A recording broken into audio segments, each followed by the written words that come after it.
Vítam vás všetkých najsrdečnejšie možne.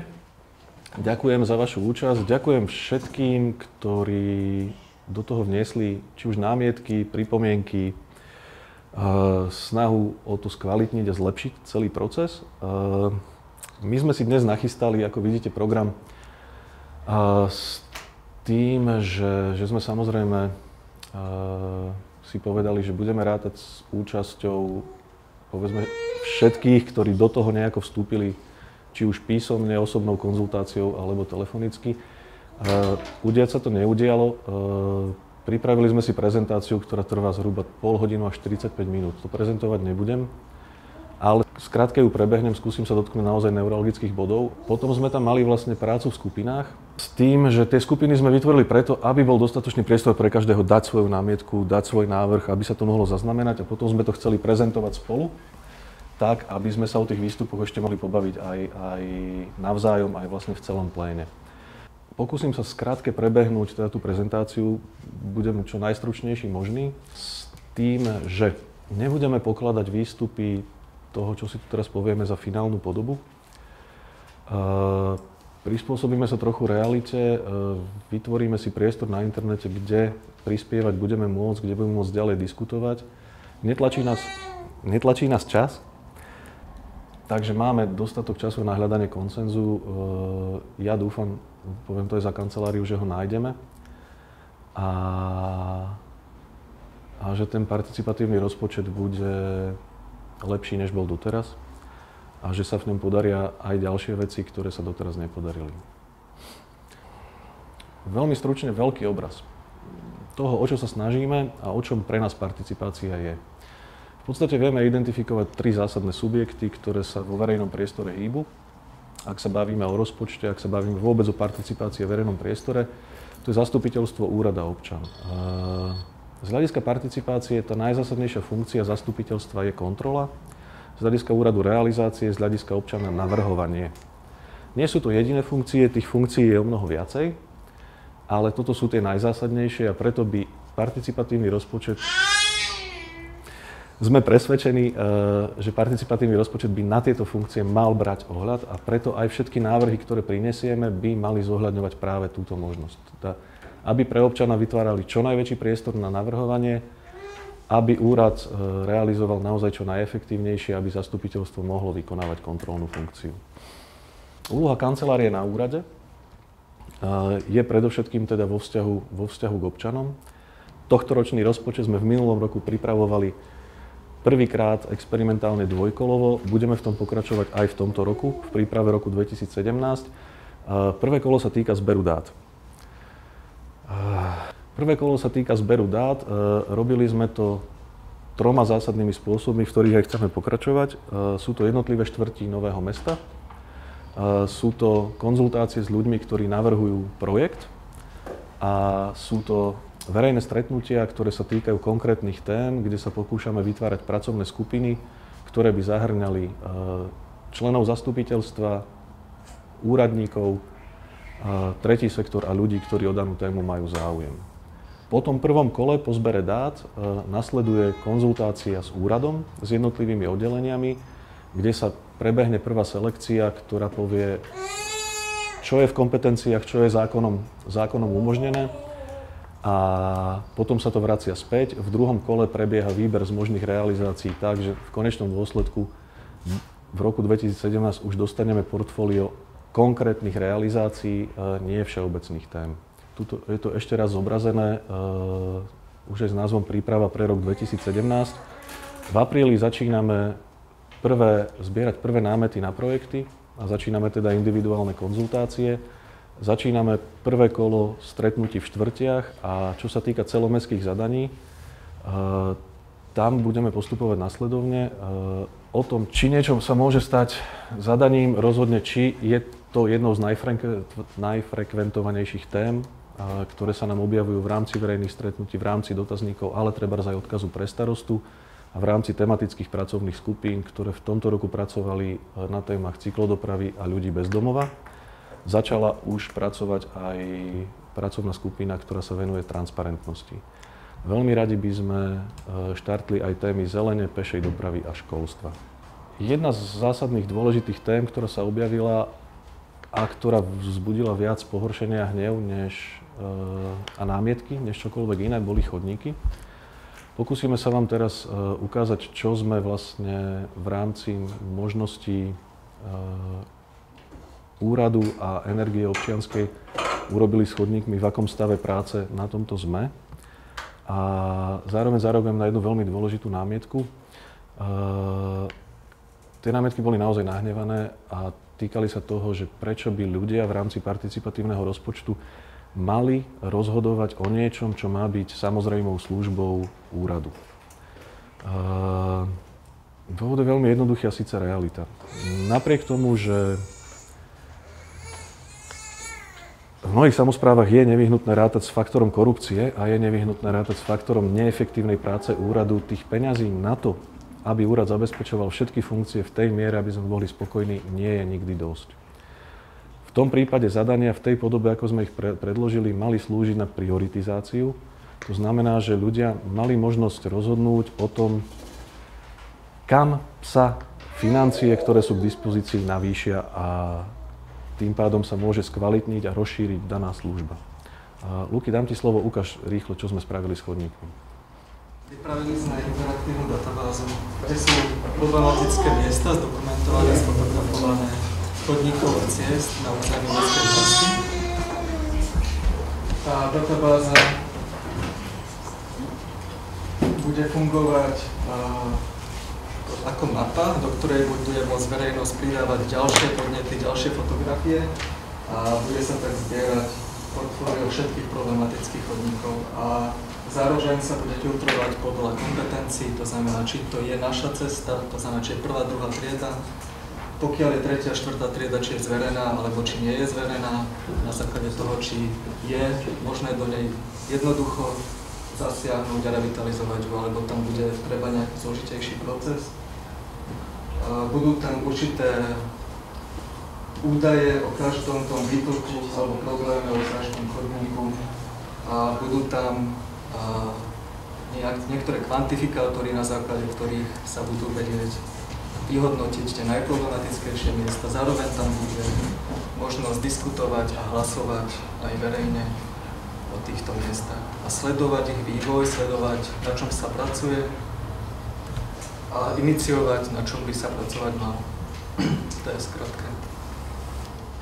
Dobre, ešte spravíme rýchly odpočet k cyklodoprave. Poprosím cyklokoordinátora. Opäť obrovské množstvo administratívnych úkonov, smelo vpred. Takže za rok tých 2015 sa robili zatiaľ len administratívne úkony, konkrétne povolenia sa pýtali, projekčné materiály sa pripravovali a momentálne sme teda v štádiu, keď už sú niektoré projekty, ďalej napríklad tieto jednosmerky v projekcii, ešte v projekcii cyklotrasa na Sibírskej, keďže teda už v projekcii, tým pádom by už to malo byť teoreticky to malo teda do konca leta dúfajme realizované. Vlastne minulý rok prebehol, no toto je Transsibírska magistrála a ešte posledný obrázok. Tento je vlastne sieť cyklotras, sme nejakým spôsobom vyšpecifikovali, do ktorých budeme prioritne riešiť a vlastne tieto riešenia sa sú momentálne vo verejnom obstarávaní. Teraz už posledná časť mojej prezentácie. Zhrniem ešte jednotlivé výstupy, tak ako sme si ich vydefinovali na základe funkcií a kritérií. Takže funkciou občianskych projektov je vytváranie nových alebo inovovanie existujúcich verejných služieb poskytovaných samosprávou. Sú koncipované relatívne široko, majú výrazne obmedzený rozpočet a ich úlohu si môžeme predstaviť v podobe niečoho, ako je verejný startup. Druhá dôležitá funkcia je stimulovanie alebo rozvíjanie susedských a komunitných vzťahov. Tretia dôležitá funkcia – revitalizovanie verejného priestranstva. Všetky projekty, ktoré sa doteraz realizovali v rámci participatívneho rozpočtu ako občianske projekty, spĺňali jednu z nasledujúcich alebo zväčša aj dve z týchto funkcií. Môžeme ísť ďalej. Kritéria, ktoré sme stanovili pre občianske projekty, sú miesto realizácie V tomto roku sme prvýkrát povolili to, že miesto realizácie nebolo na Novom Meste, ale musela byť cieľová skupina Novomešťania. Boli to 2 projekty, všetky ostatné projekty mali miesto realizácie na Novom Meste. Verejnoprospešnosť museli spĺňať, respektíve tá realizácia musela byť v kompetenciách samosprávy. Projekt musel byť realizovateľný v rozpočtovom roku a zaradili sme aj projekty realizované mimo majetku verejnej správy s tým, že postupne dopracovávame a snažíme sa dopracovať tie kroky tak, aby ak už pustíme projekt do realizácie, spĺňal nasledujúce 2 podmienky. Prvý je súhlas úradu vyjadrený žiadosťou o zverenie a druhý je občianska aktivizácia, podpora miestnej komunity. Tu sme projekty, ktoré sme pustili v tomto roku, zaviazali k tomu, že musia zbierať podpisy miestnej komunity, aby ten súhlas úradu vyjadrený žiadosťou o zverenie bol podporený vo vzťahu k magistrátu a zároveň, aby sme mali zabezpečený aj súhlas miestnej komunity. Predovšetkým z toho dôvodu, aby sme sa vyhli situácii, ktorá sa nám odohrala trebárs pri projekte Bunka na Račianskom mýte. Posledné kritérium, žiadosť o podporu maximálne 2-krát. Ak znovu žiadam o projekt, musím uviesť dôvod. Tie dôvody sú veľkosť cieľovej skupiny, doplnenie projektu a ambícia projektu, aby bola zaradená ako štandardná služba, ktorú bude vykonávať postupne úrad sám. Čo sa týka zadaní, tuto boli zvolené 3 funkcie. Prvá, ako som už spomínal na začiatku, je prioritizácia. Opakujem ešte raz, aj keď by sme si povedali, že 100% si poradíme s 2 faktormi, ktoré evidentne vo verejnej správe šarapatia, a teda neefektívnosť úradu a korupcia, tak či tak nezostane dosť peňazí na to, aby úrad mohol realizovať všetky služby dané zákonom v uspokojivej miere. Preto pokladáme za veľmi dôležité, aby procesy participácie umožnili prioritizovať, ktoré služby budú dodatočne dofinancovávané a ktoré služby, respektíve ktoré problémy pokladajú Novomešťanky a Novomešťania za veľmi problematické.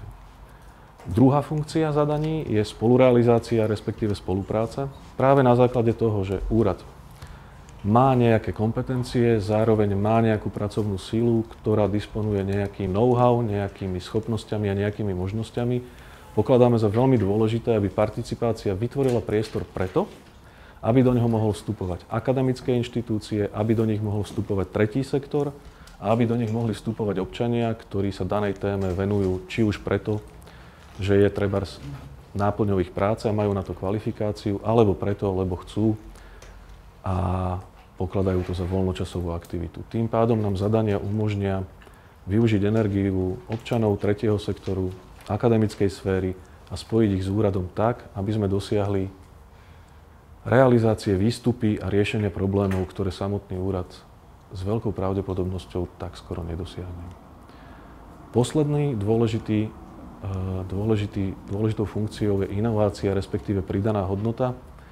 Teda zadania by mali prinášať to, čo úrad neposkytuje štandardne ako služby, ale to, čo je žiadané a môže nejakým spôsobom pomôcť.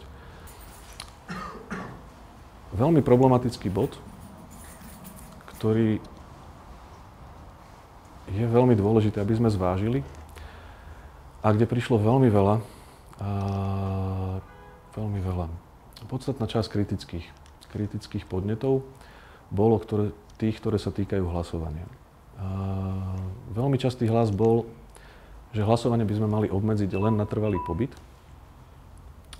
Dávame na zváženie to, že vyškrtneme 3 veľmi dôležité skupiny ľudí, ktoré na Novom Meste existujú a ktoré môžu aj v procese participatívneho rozpočtu priniesť veľa energie, svojho času a trebárs aj práce. Je to početná skupina pracujúcich ľudí, ktorí tu trávia väčšinu bdelého času. Ďalej sú to ľudia využívajúci služby samosprávy, predovšetkým sme mysleli na rodičov školákov, keďže nám už prebieha nejaká komunikácia s OZ-kami, ktoré sa viažú na rodičovské združenia a podobne. Potom je tu početná skupina ľudí, ktorí tu bývajú bez trvalého pobytu.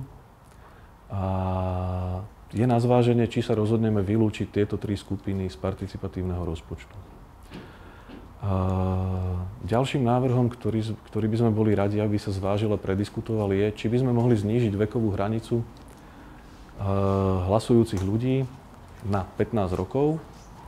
A potom ostáva otázka toho, akým spôsobom budeme kontrolovať hlasovanie a akým spôsobom nastavíme mechanizmy s tým, že väčšina príčetných ľudí, ktorí kriticky vnímali spôsob hlasovania tak, ako je teraz, si bola vedoma toho, že vytvoríme bariéru, znížime počet ľudí a zároveň teda vylúčime minimálne tie 3 veľké skupiny, ktoré som pomenoval. Námietky sa objavovali aj pri rozhodovacej procedúre verejného zvažovania. Veľmi skrátke k tomuto. Verejné zvažovanie je jeden z 5 zásadných charakteristík participatívneho rozpočtu. Teda ak niečo má byť považované za participatívny rozpočet, nevyhnutne musí zahŕňať rozhodovacie mechanizmy deliberácie. Veľakrát sa ľudia opreli do toho, prečo verejné zvažovanie má tak vysokú percentuálnu váhu.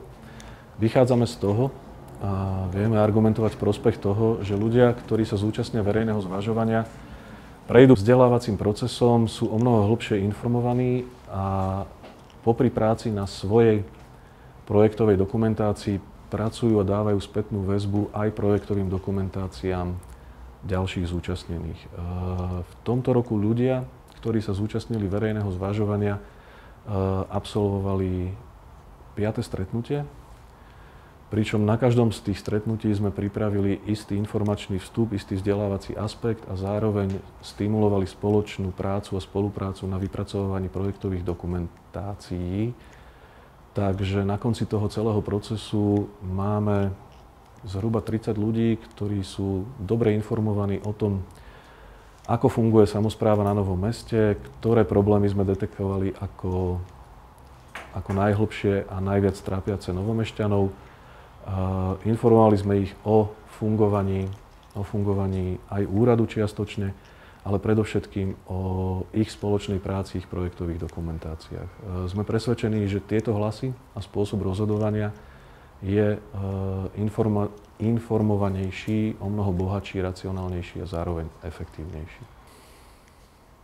Posledná vec, ktorú sme si ešte pripravili, je ku kancelárii. Tu už stopne moju prezentáciu z jednoduchého dôvodu. Čo nevidieť, budeme pripravovať opäť správu o fungovaní kancelárie a otvoríme úplne špecifickú diskusiu, ktorá sa bude venovať kancelárii. Suma sumárum zhrňam, máme 3 ťažiskové body. Prvý, čo všetko môžeme zahŕňať pod občianske projekty, aké kritériá si máme nastaviť pre občianske projekty. Druhý, čo všetko môže spadať pod zadania, aké kritériá, akú funkciu majú plniť zadania. Tretí, akým spôsobom budeme rozhodovať a kto každý sa môže zapojiť do rozhodovania v rámci procesu participatívneho rozpočtu. Ďakujem za pozornosť. Nech sa páči, otváram diskusiu. Otázka môže byť. Dnes, tam na začiatku, čo si uvádzal tú schému, tam boli tie zastupiteľstva občanov a pri tom zastupiteľstve bola uvedená kontrolná úloha.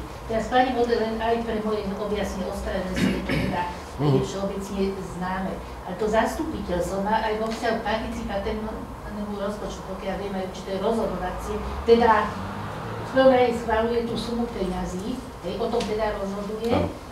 A potom ďalej ešte, teda v júni budú hlasovať o niečo, na neviem presne o čom. Lebo tu už keď občania rozhodli, tak to už, teda ktoré projekty schválili, tak tam už nie. Čiže či je to jediná. Aj, hlásia sa dvaja páni poslanci. Skôr než... Ale ja som si len jednu vec, my teda schválujeme aj sumu, ktorá je míňaná na tieto participatívne projekty a ďalšia vec, ktorá sa stala napríklad teraz na Račianskom mýte, že prišiel projekt, ktorý bol schválený, ale ten človek, ktorý to vyhral, alebo respektíve tá skupina ľudí, ktorá to vyhrala, nesplňal také atribúty ten projekt, že nemali ani len vzťah k pozemku, kde to chceli realizovať. Hej? Čiže my musíme odstrániť všetky tieto chyby, čo sa tohto týka, potom teda áno, ľudia nech si rozhodnú a nech aj sa to realizuje tak, jak sa rozhodli. Ale pokiaľ tam je tento problém, či hlasovanie, či nejaké právne vzťahy. My aj zodpovedáme za tie peniaze ako poslanci. Pokiaľ sa tieto veci nedoriešia, chcem mať nad tým kontrolu. Ak sa to dorieši, nech sa páči. To je celé. Čiže samozrejme, a to aj úrad by mal, nie len teda zastupiteľstvo, ale aj úrad, pokiaľ teda posúdi ten projekt, či v súlade so zákonom na ekovestia. To je jasné, áno. Ale čiže pokiaľ ide o to rozhodovanie, tak zastupiteľstvo rozhodne o sume peňazí a potom už ktoré projekty sa budú realizovať do toho, teda pokiaľ splňajú tie projekty, tieto určité elementárne normy, by som povedala, tak už ďalej do toho my sme sa rozhodli tak, že toto chceme zachovať len do momentu, pokiaľ to nebude sprocesované tak, že tam tieto chyby nebudú odstránené. Keď to bude odstránené, vtedy tam není ten problém, ktorý vzýšiel teraz, že sú veci, ktoré teda my musíme dohľadať na to, aby sa tie peniaze, ktoré sú vyčlenené, minuli tak, jak je to v zmysle toho, čo vlastne chceme realizovať, že tí ľudia si rozhodnú sami o sebe. OK. Tomáš? Ďakujem, Peťo, za slovo. V prvom rade ti chcem poďakovať aj tvojim kolegom za túto prezentáciu. Doplním môjho kolegu Ríša Mikulca. Moje meno je teda Tomáš Korček, ktorý ma nepoznáte, som poslanec Novomešťan, právnik, takže budem trošku hovoriť z každého toho aspektu. Myslím si, že každý jednotlivý poslanec, ktorý tu je v tejto miestnosti a ktorý je aj v zastupiteľstve, aj bol členom zastupiteľstva, podporuje proces participatívneho rozhodovania, pretože my ako poslanci každoročne schvaľujeme určitú sumu peňazí, či na občianske projekty alebo na zadania, tak to funguje od roku 2014. Na druhej strane si však treba uvedomiť, že ani poslanci, ani teda žiadatelia, ani niektorí, či ľudia z kancelárie, alebo ktorí sme tu, nerozhodujeme o svojich vlastných prostriedkoch, ale sú to prostriedky, ktoré sú vlastne prostriedky Novomešťanov, ktoré oni transformujú na samosprávu prostredníctvom daní a poplatkov a mali by sme sa k týmto rozhodovaniu o týchto prostriedkoch správať veľmi zodpovedne, pretože má to aj určité právne aspekty. Keď budem hovoriť len o tých občianskych projektoch, tak tá výsledná forma, jak dostanú tí ľudia tie peniaze na tie projekty, forma dotácie, čiže to musí všetko prostredníctvom všeobecného záväzného nariadenia, musí to spĺňať zákonné náležitosti v zmysle zákona o rozpočtových pravidlách. Čiže ja som za to, aby tento proces ďalej fungoval, mám však určité pripomienky a myslím si, že tak ako povedal kolega Mikulec, že treba určite doľadiť tento rozpočet. Z môjho pohľadu určite by mali rozhodovať o tých prostriedkoch, tí, ktorí tie prostriedky tvoria, čiže Novomešťania, keď bola aj súčasť tej prezentácie, že kto všetko by mal vstupovať, tak ja som za to, aby to boli ľudia, ktorí majú len trvalý pobyt tu. Tí ľudia, ktorí tu bývajú a nie sú ani ochotní si sem trvalý pobyt, to z môjho pohľadu sú to čierni pasažieri, pretože tí neprispievajú na chod samosprávy žiadnymi prostriedkami vlastnými, pretože tie prostriedky čerpajú samozrejme či v Košiciach, Trebišove alebo Kumenom alebo kdekoľvek, kde títo ľudia majú trvalý pobyt. Takže za seba ja som za, ale musí to mať hlavu a petu, musí to mať jasné pravidlá, ktoré by mali byť schválené podľa môjho názoru aj v zastupiteľstve a určite potom nebude problém ani vyčleniť ešte možno vyššie prostriedky na všetky tieto projekty alebo za to. Som teda Libor Gašpierik, chcem nadviazať na slova poslancov, lebo samozrejme si myslím, že toto stretnutie nemá byť stretnutie poslancov, my si to povieme na našich fórach, či sú to komisie, miestna rada alebo zastupiteľstvo, je to stretnutie zvolených občanov, takže možno ten vstup bude len jeden taký kratší. Nechcem sa opakovať, čo povedali moji dvaja kolegovia, aby to nebolo len inými slovami povedané, ale čo by som možno nadviazal je to, že naozaj tento participatívny rozpočet doteraz bežal nejak svojvoľne, tak ako sme ho nejak pilotne spustili, ako spomínal pán doktor Korček v roku 2014, tak bežal doposiaľ.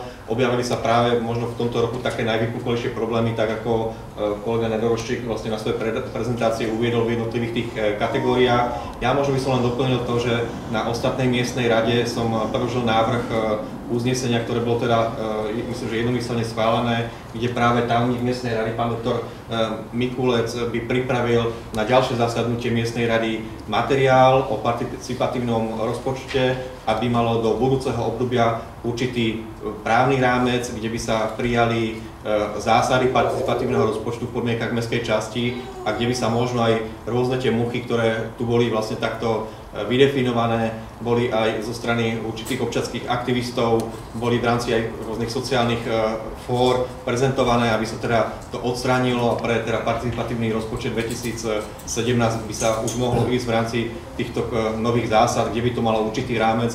Vidím tu kolegu Dragúňa, myslím, že spomínal, ako je správne, že takéto zásady má aj mesto Banská Bystrica. Myslím, že to bolo v tom logu, takže myslím si, pokiaľ takéto niečo bude prijaté aj na úrovni našej mestskej časti, tak sa naozaj vyvarujeme akýmkoľvek týmto muchám, týmto problémom a budeme vedieť racionálne pokračovať a naozaj určite aj zo svojej úrovne podporujem tento občiansky, tak sa volá myslím na úrovni hlavného mesta alebo participatívny rozpočet na úrovni mestskej časti, takže má to trošku teraz Richard trošku v rukách, aby vlastne vypočul si celú túto diskuziu, pohľadal vlastne všetky tie pripomienky, ktoré tu odznievajú zo strany tej poslaneckej, občianskej, z vašej kancelárie vlastne dalo sa tu dohromady a niekde kedykoľvek v júli, v auguste, v septembri sa prijali takéto zásady tak, aby už keď sa bude vyhlasovať nový participatívny rozpočet, sme išli teda bez problémov.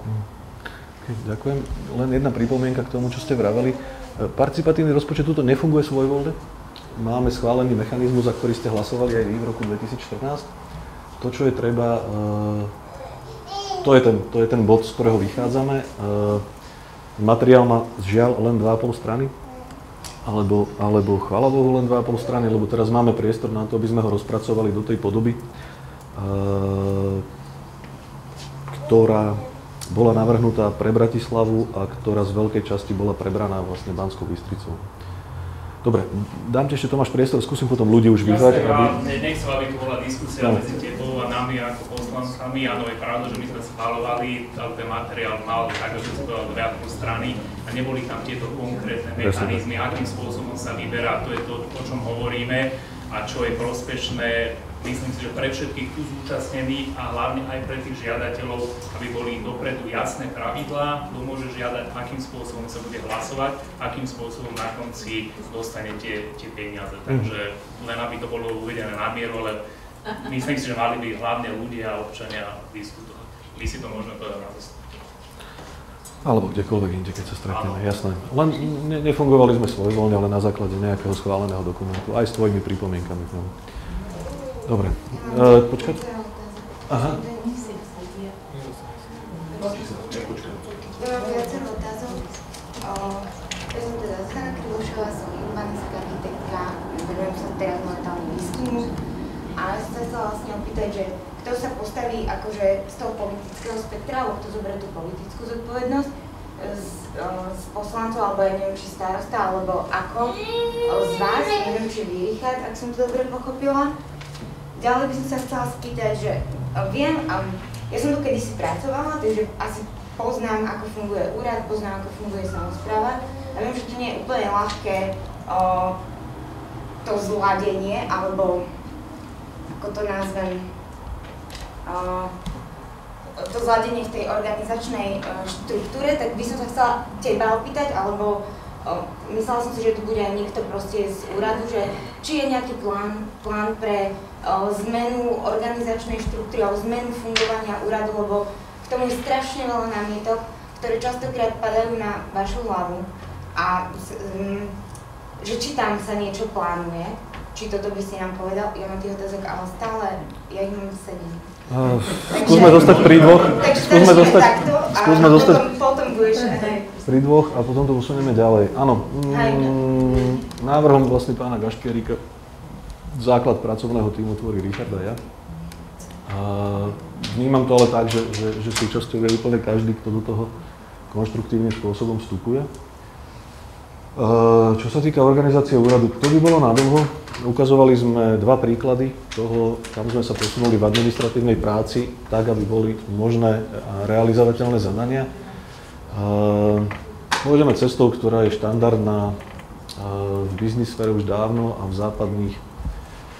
západných povedzme, úradoch, túto kúsok od nás už aj v Rakúsku, samozrejme dávno, cestou vytvárania projektových tímov. Čiže pôjde to cross oddelenia, pôjde to na báze tej, že sa postaví konkrétny projekt, rozdelia sa pracovné úlohy a kým sa nezrealizuje ten projekt, bude fungovať pracovná skupina.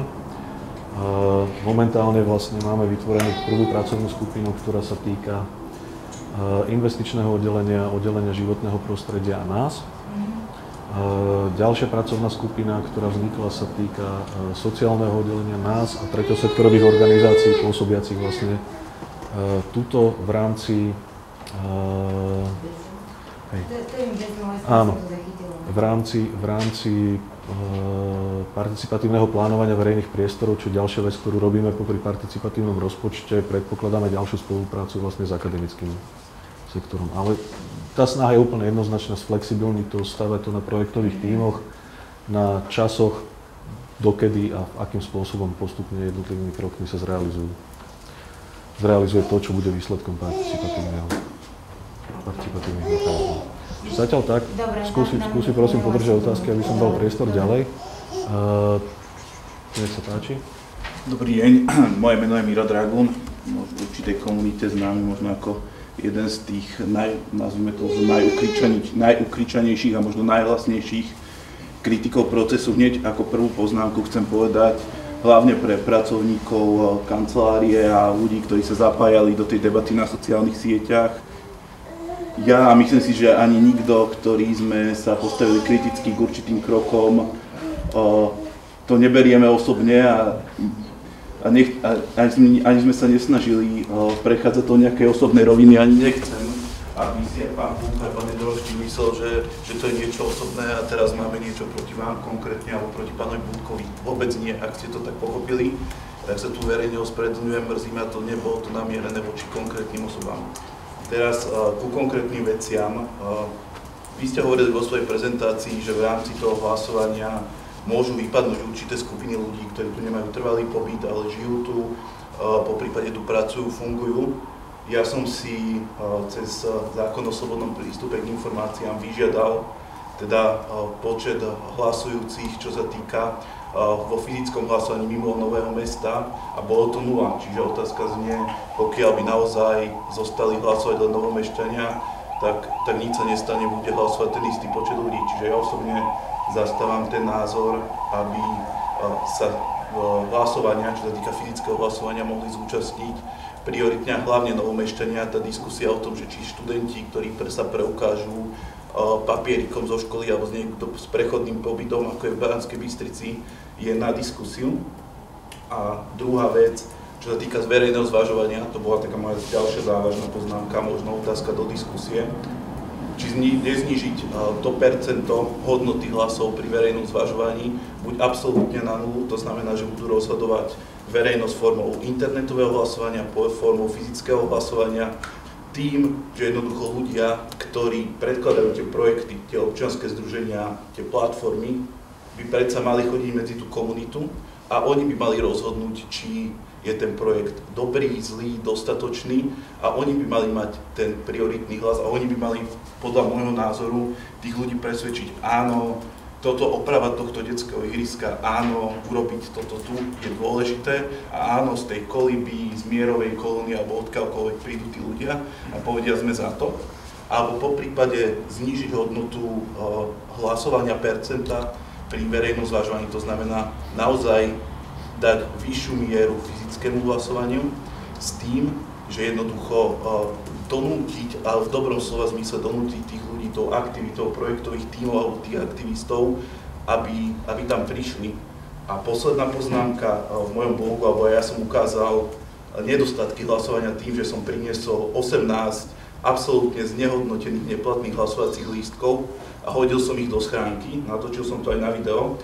A musím povedať, to, čo bolo uvedené v blogu, tých 82 akože ďalších lístkov, neexistuje, nikdy nebolo. Mojím úmyslom bolo zistiť, že či kancelária na základe toho, že niekto povie, že hodil falošné lístky, nájde ďalšie iné, ako viem, ako si pamätám, boli okolo 140 podozrivých lístkov. Čiže chcem sa spýtať, ako chcete riešiť tento proces, či ste podali predmetné trestné oznámenie, o ktorom sa hovorilo, a chcem sa spýtať, teda, či sa bude hlasovať aj formou hlasovacích lístkov a či tých lístkov nebolo viacej falošných. Ako ste vedeli rozdeliť, že tieto sú falošne neplatné a tieto nie. Ďakujem. Zuzka? Nechcem reagovať. Ja sa volám Zuzka a sme s manželom aj s ďalšími teda spísali blog, ktorým bolo celkom veľa pripomienok aj návrhov, čo by sa mohlo ako čo by podľa nás mohlo tento proces participatívneho rozpočtu zlepšiť. To teraz nebudem asi prechádzať všetko. Ja by som skôr mala jednu otázku k tej prezentácii a dve také pripomienky. Tá jedna otázka je, tam sa objavili teraz už v tej prezentácii kritéria, že či tie kritéria takto neboli zverejnené vlastne na webe, ani v takéto forme pred samotným predchádzajúcim kolom, či to je niečo nové a vlastne teraz na diskusiu. To je tá otázka. A potom by som mala pripomienku k tomu, čo si hovoril o tých zadaniach. A ja úplne chápem všetky tie obavy, ktoré si vyjadril k tomu, že aké sú problémy s tou realizáciou takýchto veľkých zadaní a tak, a že by to bolo fajn mať takúto prioritizáciu, ale ja napriek tomu si myslím, že takto všeobecne zadefinované zadania by nemali takto fungovať, pretože, a nemali by takto vôbec byť postavené pred ľudí na hlasovanie, pretože ono tie peniaze v normálnom rozpočte naozaj na tieto veci, napríklad na tie chodníky boli aj minulý rok, aj tento rok sú a napriek tomu, či sa to už čerpa alebo nečerpa, jednoducho toto je ako keby troška také ako keby potom zmetenie tých ľudí, že vlastne máme hlasovať za tie chodníky, aby boli spravené. Že toto je podľa mňa, a to, čo robíte aj s tou aplikáciou, že označovanie, kde sú výdavky, to je super a to sa podľa mňa môže byť úplne, že bez participatívneho rozpočtu, akože o tom by museli ľudia rozhodovať, o tom nemusia rozhodovať, toto naozaj je možno nástroj, ktorý môže mestská časť použiť bez toho, aby o tom museli ľudia povedať, že áno, toto chceme. Jasné, o tom nemusíme hlasovať, jasné, to všetci chceme. A podľa mňa takéto priority, keď už sú raz vybraté, alebo teda povedzme, že sa teraz vyberú, alebo by mali prioritami toho úradu na viac ako jeden rok, že potom sa príde ďalší rok a vyberú sa iné priority. Toto je podľa mňa veľký problém, lebo to sú veľké veci a takto všeobecne zadefinované môžu byť prioritami úradu, ktorý na nich môže pracovať 4 roky a nemusí sa ľudia o tom hlasovať teraz, že chceme tento rok robiť chodníky a urobí sa aplikácia, ktorá je skvelá, ale nerozumiem tomu, že prečo sa musí v participatívnom rozpočte o tomto rozhodovať takýmto spôsobom. OK. A potom vec ešte k tomu tej deliberácii, k tomu zvažovaniu.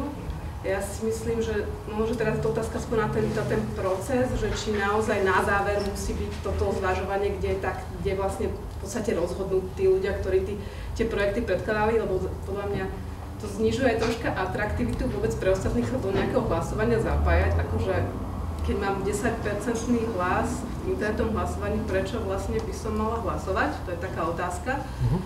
A ďalšia vec je, že podľa mňa v takomto deliberatívnom rozhodovaní, v ktorom už tí ľudia vlastne rozhodujú, ako nevstupujú v podstate do toho procesu ako keby s jednotnými s rovnocennými informáciami, ale každý už vlastne so svojím projektom, čiže už je tam implicitne zabudovaný konflikt záujmov a neviem, možno zvážiť, že možno takéto deliberatívne rozhodovanie by mohlo byť v inej fáze toho celého procesu a potom by možno, že mohli ísť do toho rozhodovania, hlasovať tieto projekty, ktoré títo ľudia vyberú spolu, by mohli ísť s tými ľuďom potom všetkým ostatným na hlasovanie a všetky tie projekty, ktoré budú v hlasovaní, budú kvalitné. Už nebude to o tom, že teraz ľudia si musia naštudovať, že ktorý projekt je kvalitnejší a ktorý menej. Proste všetky budú kvalitné, už lebo boli vybraté a toto je to spektrum projektov, o ktorom budú hlasovať už všetci. Okay. Možno, že napríklad tak by to mohlo fungovať a bolo by to... Díky. Videl som vás, zareagujem a dávam slovo. Tie kritériá neboli zverejnené na webe, boli zverejnené počas prezentácie verejnej, boli komunikované ľuďom pri stretnutí koordinátorov projektov. Jasné. Jednoznačne obrovská chyba, že to nebolo zavesené na webe. Hej. Nie sú nové, je to niečo, čo už sme v tomto roku mali, ale zároveň je to takisto do diskusie. Ale je to niečo, čo už tu bolo. Hej. Len, áno, to je FOPA. Ak to nevisí na webe a nie je to k dispozícii úplne hoci komu, ale informujeme o tom počas stretnutí a tak ďalej. Jasné? Čo sa týka zadaní, úplný súhlas v tom, že ani my sme neboli šťastní z toho, ako boli sformulované a ani tak nechceme pokračovať. Ak by to takto malo byť sformulované, tak presne ako vravíš, my sme štartovali participatívny rozpočet s tým, že bude mať 3 výstupy, že tam budú aj priority. Aj sa tam dohodlo v tom mechanizme vlastne nejaká komunikácia so zastupiteľstvom, ako sa tie priority budú pretavovať v celkovom rozpočte. Nepodarilo sa. Nepodarilo sa, je otázka, či v tom budeme pokračovať alebo nie. V tej zostave s tými kapacitami pracovnými, ktoré máme, to nedávame. Tie zadania musia jednoznačne prísť v konkrétnej podobe, konkrétnej realizácii a se vším všudy. To absolútne platí. Ak som ti správne rozumel pri tretej veci, nemalo by podľa teba teda rozhodovanie byť rozdelené percentuálne v jednom čase, v jednom časovom bode, skôr ako keby nastaviť to rozhodovanie tak, že verejné zvažovanie sa objaví niekde a až potom príde hlasovanie. Hej? Čiže v čase sa to ako keby rozdistribuje do času. OK, máme zapísané? Super. Ríšo bol prvý, potom Tomáš. Ja len budem musieť ospravedlniť, lebo odchádzam na 6, mám stretnutie, už to aj tak nestíham, ale prídem neskoro. Ja len k otázke túto slečny. Ja si myslím, že ja v pohode zoberiem táto zodpovednosť aj každý z nášho klubu, úplne bez problémov. Ja s Petrom a myslím, že všetci poslanci. Ja s Petrom, odkedy je tu na úrade, ja to podporujem, tú participáciu. Len jednu vec musíme povedať, či pripomienky túto pani Čupkovej sú super, či pripomienky, poviem na rovinu, aj Miran Ragúňa, ktorý teda poukazuje na to, že sa tu niečo dá zneužiť. A to si povedzme na rovinu, že sú to peniaze všetkých novomešťanov a my musíme pristúpať k tomu veľmi zodpovedne a musíme dbať na to, aby takéto veci, jak zneužitie toho celého, lebo povedzme si na rovinu, v tom Novom Meste okolo 40 000 ľudí, koľko ľudí hlasuje o tých peniazoch momentálne, hej, je to 5%, je to 10%, a keď sú takéto problémy, že jeden vie za 3%, 3,5%, a keď ešte z tých 3,5% jeden dokáže zahlasovať 10 alebo 15 lístkami, potom na aké percento sa to až dostáva, že toľkoto percent ľudí rozhoduje o takých peniazoch, čiže ja nemám problém, ani myslím, že nikto z poslancov zobrať za to zodpovednosť, len dotiahneme to do tej podoby, ktorá bude mať minimum chyb, najlepšie žiadne chyby. A hovorím, potom vieme to nastaviť tak, že tí ľudia si rozhodnú a bude to sprocesované veľmi rýchlo a poslanci nebudú toho zasahovať. Momentálne je taký stav, že stali sa tam nejaké chyby a poslanci proste si povedali, že budú mať to právo veta ešte zasiahnuť do toho celého procesu, aby sa nestalo, že vyhrá nejaký projekt, ktorý je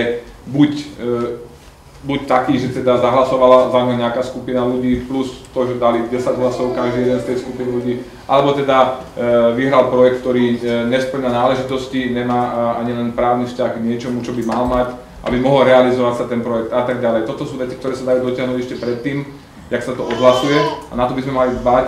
A keď sa to dotiahne, ja si myslím, že keď s tým Petrom alebo kohokoľvek, ja nemyslím, že len poslanci mali byť v tej skupine. Toto je veľmi dobré stretnutie, aby sme sa tu mohli všetci vyjadriť. Ja každého pozývam do tej skupiny, nech to dotiahneme tak, nech to má hlavu a petu, nech to je super a nech nikto nemá problém s tým, že tie peniaze na čo sa minuli. To je všetko, čo som chcel povedať. Ďakujem pekne. Majte sa. Dovi. Čauky. Marek a Tomáš. Dobre, ja som predstavím tiež, moje meno je Marek Liška. Ja v podstate hlavne len chcem dať taký návrh pre teba, Peťo, ako pre moderátora tejto diskusie, keďže po viacerých príspevkoch tu ľudia spájali viacero tém dokopy. Či to trošku nemoderovať takým štýlom, že v jednej téme sa trošku pomenovať viacej, vnímam tú otázku toho hlasovania. Jedna vec, čo sme ako keby nedotiahli, ľudia sa nevyjadrili viacerí, aby sme zadefinovali teda, kto môže hlasovať, čo sa týka obmedzení veku, pobytu, prípadne nejakých iných obmedzení.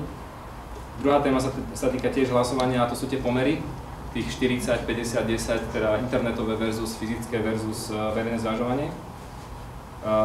Tretia téma, čo si myslím, že je tiež taká rozporuplná, sú tie zadania, o ktorých sa hlasovalo, či zadania v takej forme, niečo už tu akože padlo, ale dám to ako návrh na nejakú samostatnú tému.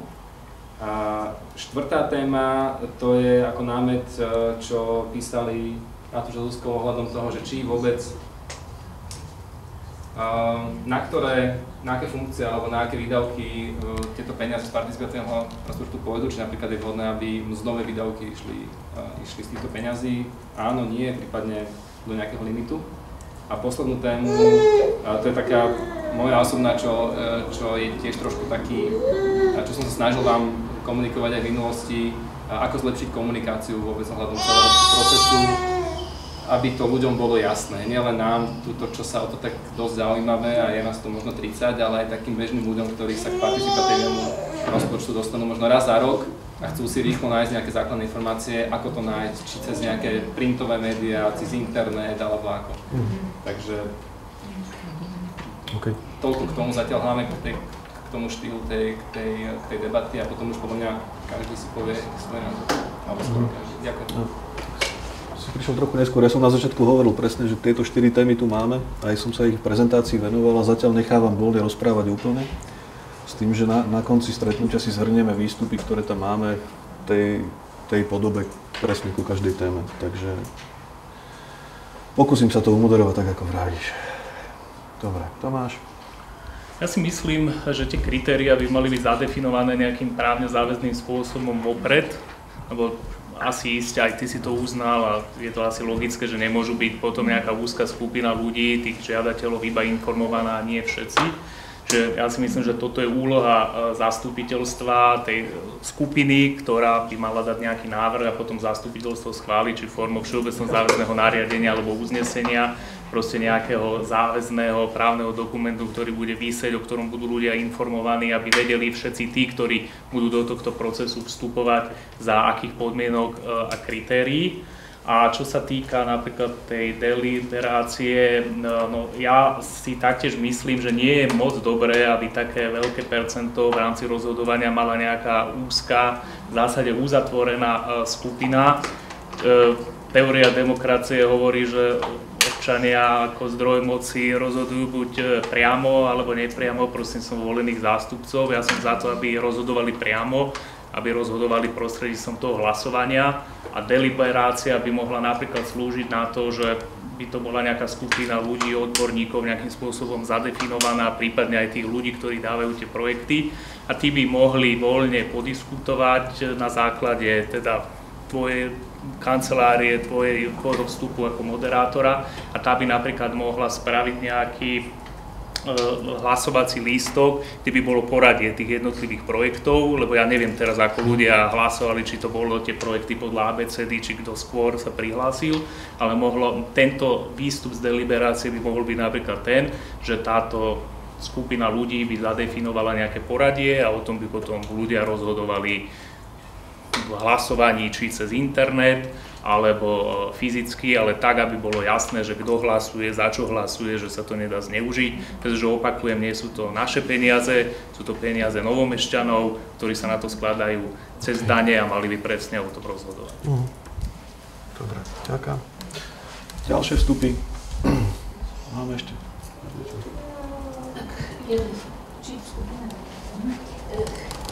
K tomu verejnému zvažovaniu.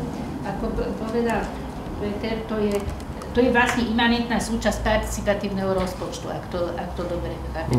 Teda z toho dôvodu aj, ak som dobre pochopila, sa tomu kladie takýto význam a jeho cieľom je vlastne dosiahnutie konsenzu. To v týchto teoretických dokumentoch je takto formulované. Lenže no áno, zatiaľ teda z tohto pohľadu ja chápem toto postavenie tej deliberácie, ako je teda je to teraz. Ale aj tak nakoniec sa pri tom verejnom zvažovaní pristúpilo k hlasovaniu. Čiže možno, že teda takto to treba uvažiť, že tá deliberizácia, ktorá by mala dospieť ku konsenzu tej skupiny, tých určitých zainteresovaných, možno, že nejako vopred a potom to hlasovanie dať naozaj už ako priame ako občanom. Ale nejako nie som s tým osobne celkom ešte tiež vysporiadaná, ale z tej teórie, že teda ten konsenzus je dosiahnutie konsenzu, je tu ako teda zvažovanie a teda diskusia, oboznámenie sa a potom cieľom by dosiahnutie určitého konsenzu, čo je ako istá výhoda v porovnaní s hlasovaním, lebo pri hlasovaní nakoniec ide o zvíťazí väčšina. A pri tej deliberizácii je teda dosiahnutie snaha o dosiahnutie konsenzu, čo je nejaké vyššie skupiny. Ale skôr teoreticky než prakticky. Tak neviem, či som bola pochopená, ale vyzerá to zatiaľ z pragmatického hľadiska, alebo z praktického hľadiska by som skôr tieto návrhy, teda čo tu boli povedané o tej deliberačnej najprv opred a potom, že by sa vybrali na základe nejakého konsenzu tej skupiny, vybrali. OK, dobre. Môžem k tomuto doplniť, lebo ja som, nebudem ho menovať, ale od jedného pracovníka tu miestneho úradu, viete, počul práve, že k tomu verejnému zvažovaniu takú jednu poznámku, že to je ako keby vo voľbách, že občania rozhodli, hej, vybrali politické strany a teraz tie politické strany by sa stretli, aby si rozdelili tie mandáty, hej. Viete, lebo tí občania by mali celé to rozhodnúť v tom hlasovaní, či už internetovom, alebo či tými hlasovacími listkami, ktoré projekty pôjdu a prípadne samozrejme ich poradie, hej. Ale teraz to funguje tak, že oni rozhodnú len 50% a tých 50% rozhodnú sami predkladatelia tých projektov, hej. Takže tam bola, myslím, že taká tá pripomienka, aby sa to vyloženie dalo na 100% váhu rozhodnutia tých občanov. Samozrejme nie 3%, ako bolo povedané, ale čím viacej, tým lepšie, ale aby oni rozhodli o tých projektoch, ktoré sa majú realizovať a prípadne o ich poradí. A nie sami predkladatelia. To som vrajme takú poznámku teda počul, ale vrajme naozaj z istých dôvodov nechcem menovať toho pracovníka, ktorý mi to povedal túto paralelu k tým parlamentným voľbám. Super. Bolo by dobré, aby si ten predmetný pracovník niečo prečítal o deliberácii, lebo potom sa vyjadruje niečo, o čom nič nevie. Ale idem zhrnúť rozhodovanie. Povedali sme si teda 4 ťažiskové body. Zatiaľ, čo sa týka rozhodovania, zaznelo v prvom rade. Hlasovanie musí mať rozhodne vyššiu váhu. Fyzické. Občanov, áno. Či už internetové, alebo papierové, všetkých. No. Zatiaľ píšem fyzické, internetové sme sa ešte nedotkli, lebo tu boli návrhy aj to internetové vlastne zrušiť, čiže fyzické hlasovanie musí mať výrazne vyššiu váhu. Čo sa týka deliberácie,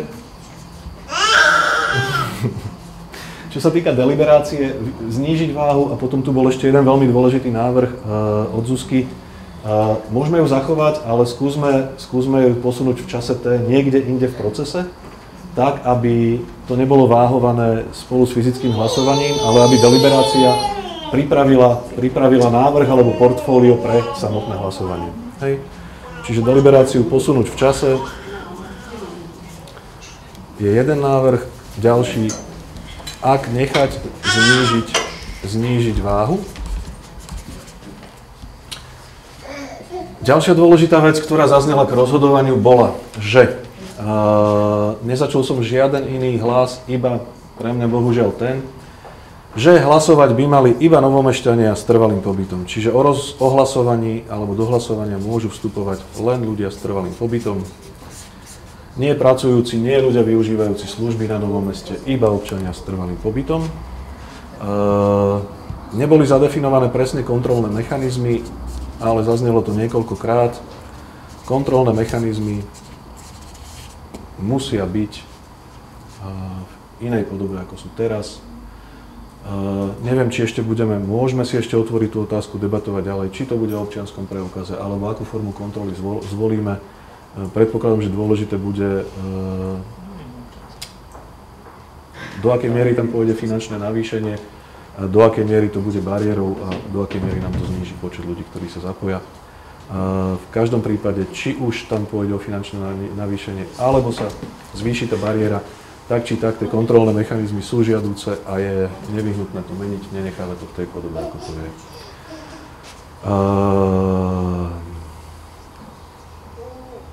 Ak som niečo zabudol k rozhodovaniu, prosím, pripomeňte mi. Uvedomujem si, že je to skôr, ako som to povedala, teoretická, ale pre mňa je ten konsenzus veľmi dôležitý, ako v tom participatívnom, tých teoretických, ale uvedom si, že to je ako ďalšia...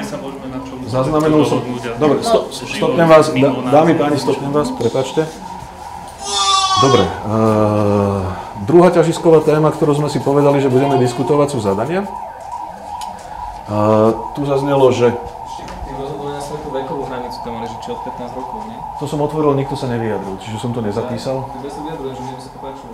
To som na 15 rokov. Ale poviem len tak, že ten príklad z Prahy, myslím, že to bolo, tam zabezpečuje na Prahe 10 stopa participatívny rozpočet a my práve by sme mali tam vzburu skaterskej komunity, my tam ešte nie sme, ale že oni mali vzburu, lebo oni tam chceli proste skatepark a oni mali 18 rokov proste tie ľudská.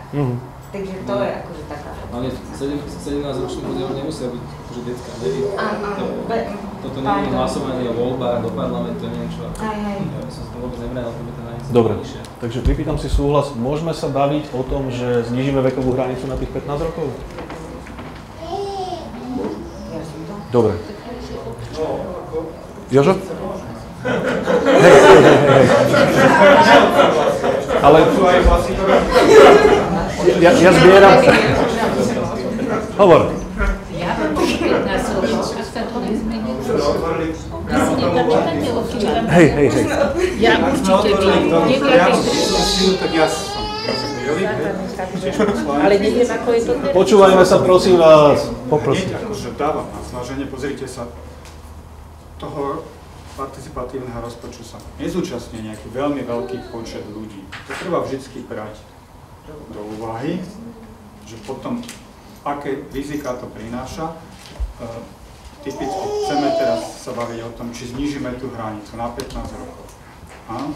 Tak tí ostatní ľudia v tom participatívnom rozpočte sú spravidla nejakí jednotlivci, reprezentujúci seba a nemajú veľmi možnosť sa dohodnúť s inými ľuďmi v tejto našej mestskej časti, ktorých je 40 000, na podpore nejakého stanoviska.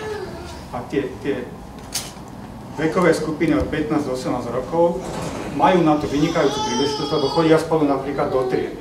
A v tej škole majú povedzme 4 také triedy. Tí, keď sa spolu dohodnú, tak vedia zabezpečiť pre nejaký svoj projekt skateparku u ich na školskom dvore, vedia zabezpečiť pokojne bez veľkého úsilia 500 hlasov, hej? Čiže my im dávame strašnú výhodu, lebo oni majú z organizačného hľadiska iné postavenie zabezpečiť si hlasy do toho hlasovania, ako majú nejakí jednotlivci.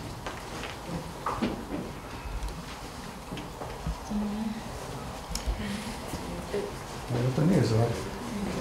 Máme tiež občianske združenia, máme 120 ľudí, čiže my keď sa dáme dokopy, tiež sme nejaká sila, takže ja som to tak ako nebral, že je to niečo negatívne. A myslím, že tak si to ani nemyslel. Či hej? Iné ľudí sa rozpočtu zúčastňovalo 10 000 ľudí, tak nejakých 120 školákov, ktorí sa dohodnú v tom zápasu. Ale napríklad jedna maminka z toho rodinného centra Kramarik si môže nájsť ďalšie maminky, ktoré sú tam a majú nejakú návštevnosť. A môžu hlasovať za nich. Aj v kluboch dôchodcov napríklad sa toto... Aj v kluboch dôchodcov sú tí dôchodcovia značne zvýhodnení oproti iným občanom. No ale koľko máme... Priamo tam sa hlasuje, priamo tam sú tie hlasovacie urny, nemusia nikam chodiť, hej? No ale potom už máme veľa tých zvýhodnených, aj teda deti by boli, aj v dôchodcu, čiže potom skôr mi to hovorí... Bavíme sa o férovom procese, tak to treba všetko povedať. Veď v poriadku. Tak ako sa nám nepáči, že pán Miro hodil 18 hlasovacích lístkov a on sa k tomu ale priznal, hej, tak mal by mať každý v tom procese nejakú rovnakú šancu prejaviť. OK, čiže v podstate si proti. Dobre. Dal som k tomu otáznik, idem ďalej. Dobre, prosím vás, rešpektujme sa navzájom, počúvajme sa navzájom.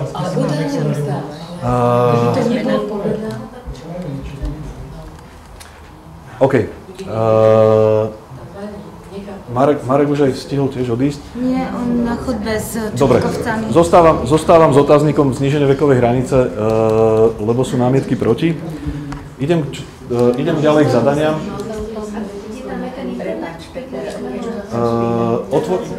Skúsim zrekapitulovať. Prepáčte. Prosím vás. Skúsim zrekapitulovať, lebo už sa mi veľmi ťažko drží v pamäti to, čo sme si prešli, aby sme si zaznamenali k tým jednotlivým bodom. Potom sa môžeme vrátiť a ešte si rozšíriť ten zoznam ďalej diskutovaných tém. Dobre? Čo sa týka zadaní, tu jednoznačne zaznelo, že nemôžu mať všeobecnú podobu, tak ako sme ju predložili v tomto roku. To znamená, že tam musí byť jasná konkretizácia cca v tej podobe, ako sa predkladajú jednotlivé rozpočtové položky. Čiže nepovie sa zeleň, ale povie sa revitalizácia stromoradí tam, tam a tam, z takých a z takýchto dôvodov. Áno?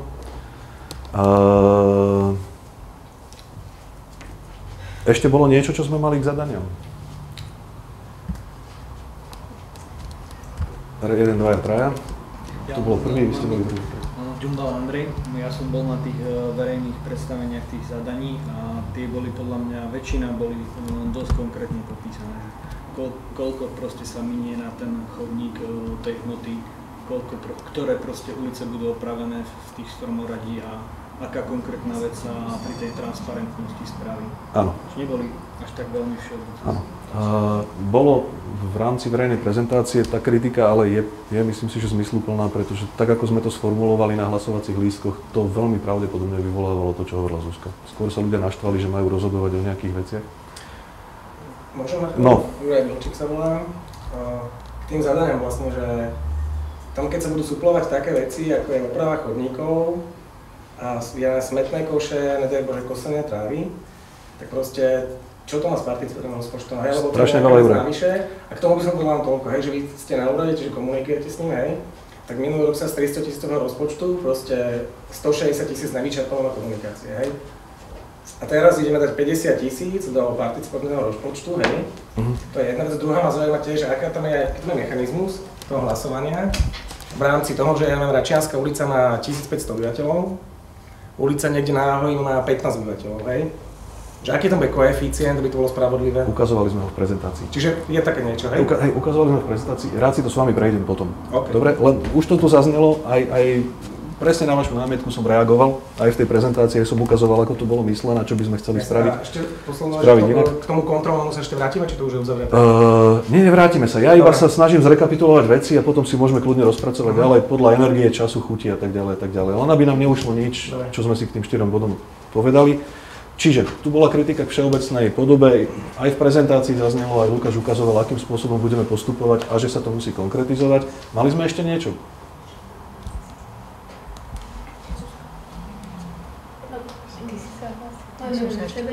Tiež som poslankyňa. Ja by som k tým zadaniam vlastne mala takú pripomienku, že tam by aj tá miera vôbec toho, či sa v tej podobe, v akej boli prezentované, dajú zrealizovať. Proste aj tam mi chýba nejaký kontrolný mechanizmus. A možno ja by som mala pripomienku k tomu, že tie zadania by mali byť potom, keď už, ak vôbec, tak pripravené ako každé iné projekty, ktoré by chcel úrad realizovať. To som práve teraz povedal. No, ale to teda niektorým, hlavne tomu projektu v sociálnej oblasti, teda určite chýbalo, tak tam by som ja nemohla... To som práve teraz povedal. Že to bolo dobre pripravené.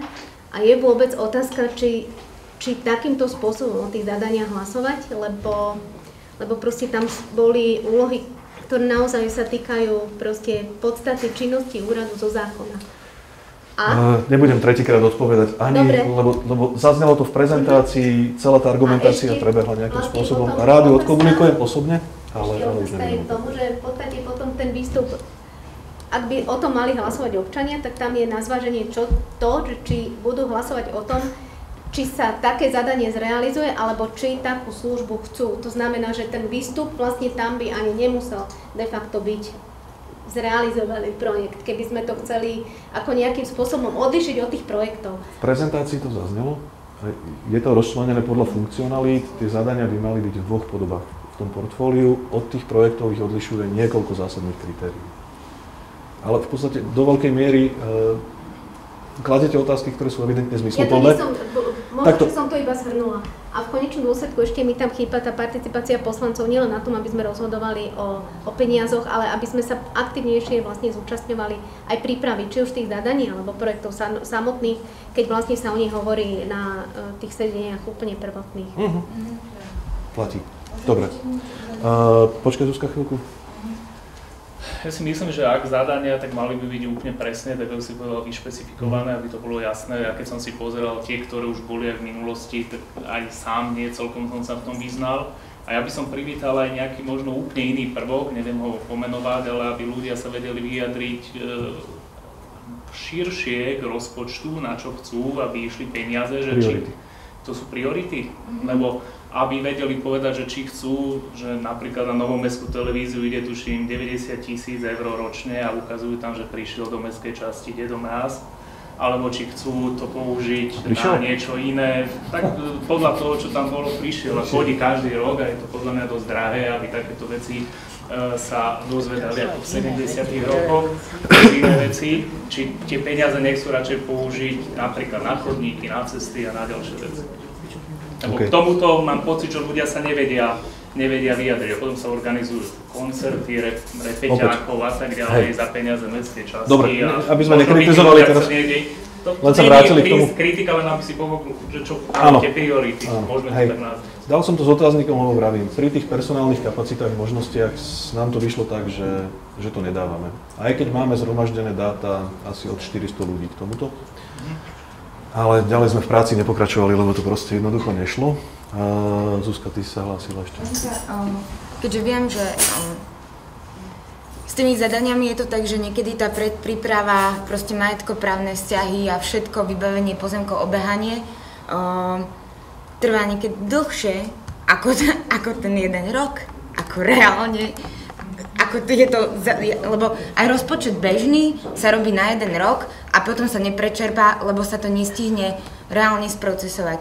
Či je nejaká možnosť, a to sa pýtam vlastne aj poslancov, lebo keď som tu pracovala, tak som si všimla, že neustále sa posielajú žiadosti, sú x rokov poslané žiadosti na magistrát, neviem kde, a proste napríklad aj 3 roky a ten pozemok nám nie je zverený. Či nie je nejaká šanca ako aj o toto trošku zakopať, lebo potom máme obrovský problém s tým, že kopec priestorov proste sa nerevitalizuje, lebo nie sú v našej kompetencii, nie sú v našej mestskej časti a nič vlastne sa s tým nejde robiť. Ale pritom sa pripomínať, je to strašne zdlhavý ja viem, ale a toto možno, ja viem, že ako je to zdlhavé a sama som to bola ako párkrát taká frustrovaná, keď som to ako vybavovala sama, že by som chcela povedať, že aspoň toto nejako komunikujte von, aj participácia, alebo aj úrad, alebo aj poslanci, ak môžete, tak ja neviem úplne presne, lebo to je tá úroveň o mnoho vyššia, jak sme my, ako bežní ľudia z ľudu, že kde by sa to na tej vyššej politickej úrovni už konečne malo riešiť, lebo potom stoja veci úplne všade. Takže niečo také s tou niečo s tou časovosťou zadaní, ktoré sú dlhšie ako 1 rok. Na tom sme sa popálili práve v roku 2015 s tým, že snažili sme sa ukázať, prečo tie realizácie neprebehli a čo všetko sme spravili. A trvalo nám, naozaj nám trvalo rok a pol, kým sme dostali do verejného obstarávania vlastne prvé veci, ktoré sa týkajú trebárs cyklotrás. Trvalo nám cca rok a pol, kým sa nám podarilo zhromaždiť aj spolupráci trebárs s verejnými inšpektormi, aj s ľuďmi, aplikáciu, ktorá nám dáva aký taký prehľad v tejto fáze o tom, kde a do akej podoby sú trebárs pre pešiu dopravu tie chodníky rozbité. Bohužiaľ tým, že sme sa popálili, čo bolelo, ale získali sme ako keby ten čas presne na to, že vieme teraz, že ak niečo ideme púšťať do rozpočtu, tak príprava na to musí trvať rok a pol. Rok a pol, ak sa nebavíme o majetkoprávnych vzťahoch a ak sa nebavíme o dodatočných trebárs európskych financiách. Čo sa týka majetkoprávnych vzťahov, ja by som sa vás opýtal, ale chcem vyťahnuť viacej od ľudí, než od vás. Takže asi to zatiaľ nechám tak. Nech sa vám páči. Nebudete veriť, ale poslanci sa snažia participovať aj na tomto. Je to jedna z mojich prvých aktivít, ktorá sa ešte datuje do januára 2015, keď som oslovila aj mesto, tým, že keď zostanem len pri vozovkách a chodníkoch, nevyjadrujem sa k pozemkom, tak mesto mi poskytlo zoznam a podpísaný zverovací protokol, z ktorého vyplýva, ktoré vozovky a chodníky nám boli zverené. To, že takýto zoznam pravdepodobne majú aj ostatné mestské časti a že ho neuznávajú a prečo ho kto neuznáva, to mi zatiaľ nebolo vysvetlené na inej úrovni, iba na úrovni zamestnancov a úradu, kde hneď je napísané, že to nie je oficiálne stanovisko úradu, takže ho ani za oficiálne nemôžem považovať. Fakt je ten, že jedna strana tvrdí, že zverila, druhá strana tvrdí, že nezverila. Vozovky, chodníky, nehovorím o pozemkoch, lebo tam predpokladám. Je povinná slovenská časť na tretiež budú triedu. Či je to zverené alebo nezverené. To neexistuje, že zverené, nezverené proste. To len v tejto mestskej časti existuje. Ostatné to riešia? Teda ďalší pohľad, ktorý k tomu... Takto, moment, môžem ešte ja dokončiť? Ja som ešte nedokončila. Ja nie som mestská časť, ja som tiež len poslanec, ktorý si v tom snažil sa urobiť poriadok, lebo som zistila, že naozaj to bráni akože mnohému dobrému a mnohému aj tomu, čo má mestská časť robiť zo zákona. Proste, čo je povinná robiť pre občanov. Ja som došla k tomu, že je niekde napísané, že sa máme starať, dobre, o komunikácii, ale tam už potom nie je chodník. Ja som došla k tomu, že vozovky a chodníky nám boli zverené a máme sa o ne starať. To, že niektoré majú v tom zverovacom protokole dĺžku 0, to možno vidí úrad ako problém. Zase nevysvetlilo mesto, úrad to mal domerať a vlastne mali si urobiť nejaký konsenzus teda medzi tým, o čo sa kto má starať, lebo tak to chápem. Nedostala som naozaj žiadne stanovisko oficiálne ani prednostu, ani starostu k tomu, že nám to nebolo zverené. Hej, ale keď to niekto odkomunikuje, tak teraz ja neviem, či mám zavolať pánovi Natroščíkovi, napríklad, hej, že chcem si na svojej ulici niečo spraviť a existujú nejaké Adamkechové zoznamy, sa to volá, hej, že či ja mám zistiť, že... Pax Adamkech. Hej, že či sa mám o to vôbec snažiť, lebo či to je na tých zoznamoch, alebo to nie je na tých zoznamoch, hej. Nám to poslal poslanec Vláčiky, nejaké zelené vyšrafované, že jedna ulica tam je, druhá tam není. To isté auto ekopodniku tam chodí tak či tak, aj keď to je nezverené. Čiže aj tak to tu je... Je to proste... Že dobre, ja chcem nejakú ulicu, môžem zavolať do participantného rozpočtu, vy ste na úrade, hej? Vy mi poviete, že Česká je bohužiaľ zelená, nezverená. Čiže môj projekt padá, hej? Ako dá sa to takto odkomunikovať s vami, hej? Sme teraz v tej fáze, je to v spolupráci s investičným a predovšetkým investičné to má na starosti. Je tam intenzívna komunikácia s magistrátom na tom, aby sa konečne stanovilo. Asi nie úplne kritéria, čo sa týka zákona, obávam sa, že ten zákon to tak neupravuje do tej miery, aby sa dalo presne povedať. Čo sa týka 3., 4., isto to tak nie je. Lebo... Ja som to tak dostal. Ja tiež najprv, potom sa ukázalo, že nie a momentálne nový šéf investičného intenzívne komunikuje vlastne s magistrátom na tom, aby sme sa konečne dohodli. Čiže kebyže sa mi ozvete, tak vám poviem, že Pax Adamkech tu je stále. Čiže platí to? Pre mňa nie. Tak. Pracujeme na tom. Neviem, ako je mi to do istej miery asi aj trápne. Ale konečne sme sa pustili do niečoho, čo tu proste roky bolo v nejakej podobe. Úplne chápem to, že isté oddelenia na úrade sa chránili takýmto spôsobom, pretože strach z kontroly zhora, zo štátnych orgánov, pretože strach z toho, že či už je niekto trebárs v opozícii, napadne či už ekopodnik, alebo napadne proste nejaké investície s tým, že to nie je zverené a to vôbec nie sú pekné veci.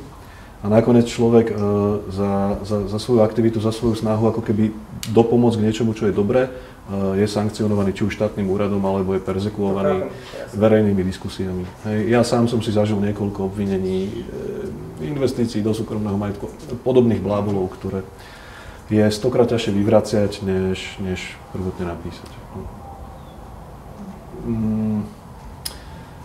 Strašne rád by som povedal nejaký termín, ale dostať z magistrátu nejaký výstup s tým, že aj keď sa dohodneme na nejakom dátume, na nejakom čase, nefunguje to tak. Tých žiadostí, ktoré tam máme, či už o zverenie a vôbec o vydefinovanie si jasných kompetencií, čo len išli cez nás, cez kanceláriu, je viac ako 20. Viac ako 20. Čiže v priemere 10 za rok. Ideme do toho.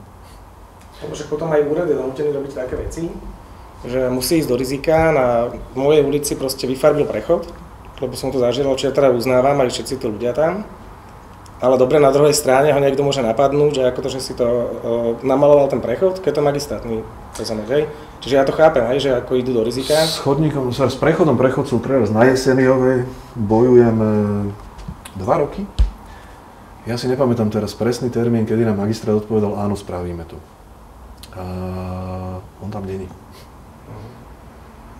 On tam není. A rovno sa priznám, že už som mal také fázy, že som povedal, že ja si kúpim farbu a poviem to tam natrieť kurník šope. Ale to ja samozrejme spraviť nemôžem. Čo povie gestný poslanec, čo povie potom nejakému voličovi, keď ho stretne na ulici, že neviete mi vybaviť s prepáčením polnodenný prechod, hej? Tak tiež je v takej pozícii, že asi toto je dosť podstatné aj pri tých všelijakých veciach, čo sú v rámci participácie. Že vedieť, že čo môžem a kde môžem a čo je moje, čo není moje. Okay. Aj keď nehovorím, že to je mestská časť na víne, hej, ale celkové. Dobre, posunuli sme sa k síce veľmi dôležitej téme, ale ktorá jasne ukazuje, že je vôbec problém s kompetenciami. Je to špecifikum Bratislavy tým, že tu máme mestské časti, je to špecifikum Bratislavy tým, že tu máme štátne inštitúcie, ktoré ešte stále vlastnia nejaké veci. Môžem rozprávať odisei o tom, ako sa komunikuje s magistrátom, ale ako náhle príde komunikácia napríklad so železnicami, tak magistrát je rozkošný. Hej, pritom je tu veľa vecí, veľa ambícií aj ľudí, ktorí by išli do toho, že by sami zrevitalizovali nejaké veci, ktoré ale majetkovo sa patria železníc. Čo sa týka filiálky, to je proste nekonečný príbeh. A moja posledná komunikácia so železnicami skončila s tým, že ak tam chceme niečo robiť, máme rátať s trestným oznámením. Dobre, ale aby sme sa neposúvali ešte od tohto, čiže otvorili sme si ešte tému priorít, to si potrebujeme prediskutovať, ak áno, v akej podobe a čo vlastne s možnosťami kancelárie v tej podobe, ako funguje. Povedali sme si, že nemôžu ísť v takej všeobecnej podobe, ako boli. To potom by boli skôr priority než samotné zadania. Tam potrebujeme špecifikácie, ktoré budú buď o konkrétnych realizáciách, ako sú v rozpočte, alebo o ponuke služieb, teda ako keby nejakej nadstavby, ktorú budeme vytvárať ako ponuku úradu pre nové služby. Typu napríklad tá transparentnosť, ktorá teraz beží a realizuje sa. Čo sa týka projektov, tam boli dva zásadné výhrady. Zabezpečiť realizovateľnosť. To znamená zabezpečiť všetky náležitosti, ktoré sa týkajú majetkoprávnych vzťahov a potrebných vlastne povolení na to, aby ten projekt mohol byť realizovaný v danom rozpočtovom roku. A zatiaľ som to zhrnul len do toho, lebo tých otáznikov, námietok, nápadov, ako to skvalitniť, sprecízniť o mnoho viacej, čiže spraviť precíznejšie kritériá, na tom zozname budeme musieť nejakým spôsobom popracovať. Nečakám, že to nejakým spôsobom efektívne posunieme ďalej, ale rád sa nechám príjemne prekvapiť. Posledná vec, ktorá sa týkala kancelárie.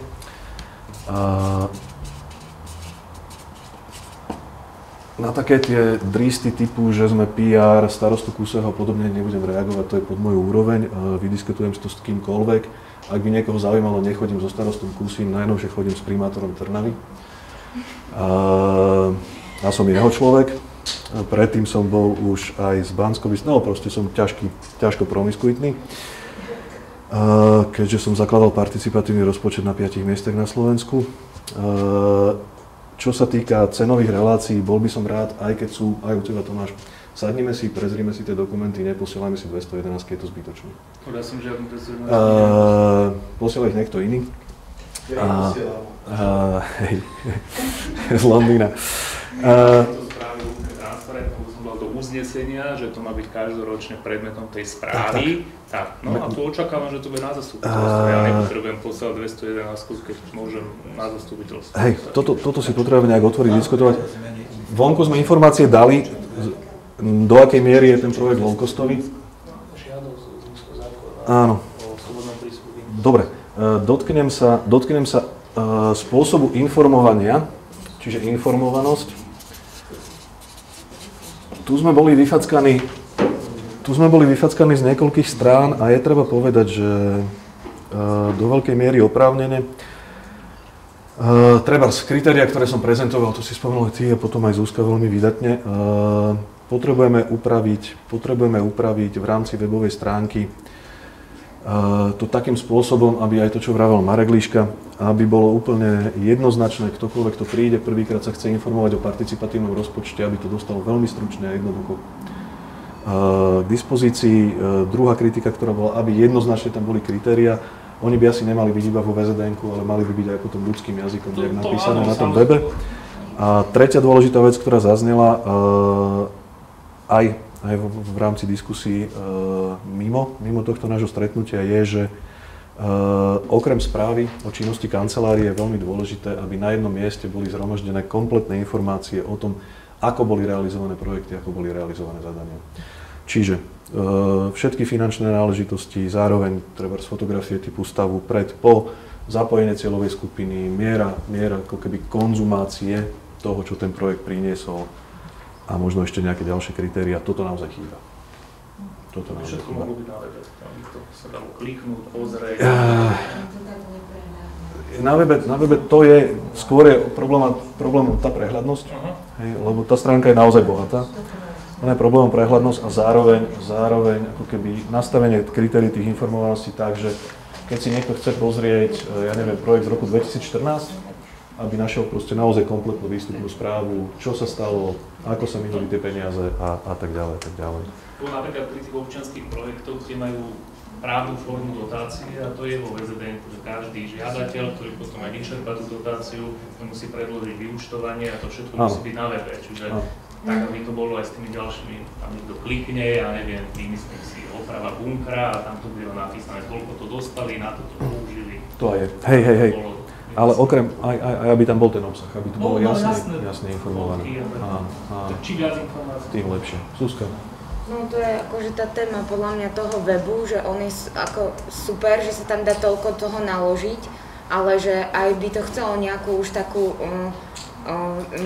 neviem to nazvať, či modernejšiu grafiku, redesign, ale ja viem, že to stojí peniaze a ja presne viem, ako to bude, lebo to bol jeden z mojich dôvodov odchodu, jak šetríme proste. Ale je to strašne dôležité, lebo tie informácie tam sú na tej stránke tak zapadnuté, že proste si to nevieš vyhľadať. Napriek tomu, že ja to viem, lebo poznám systém, ale je to úplne užívateľsky hrozné.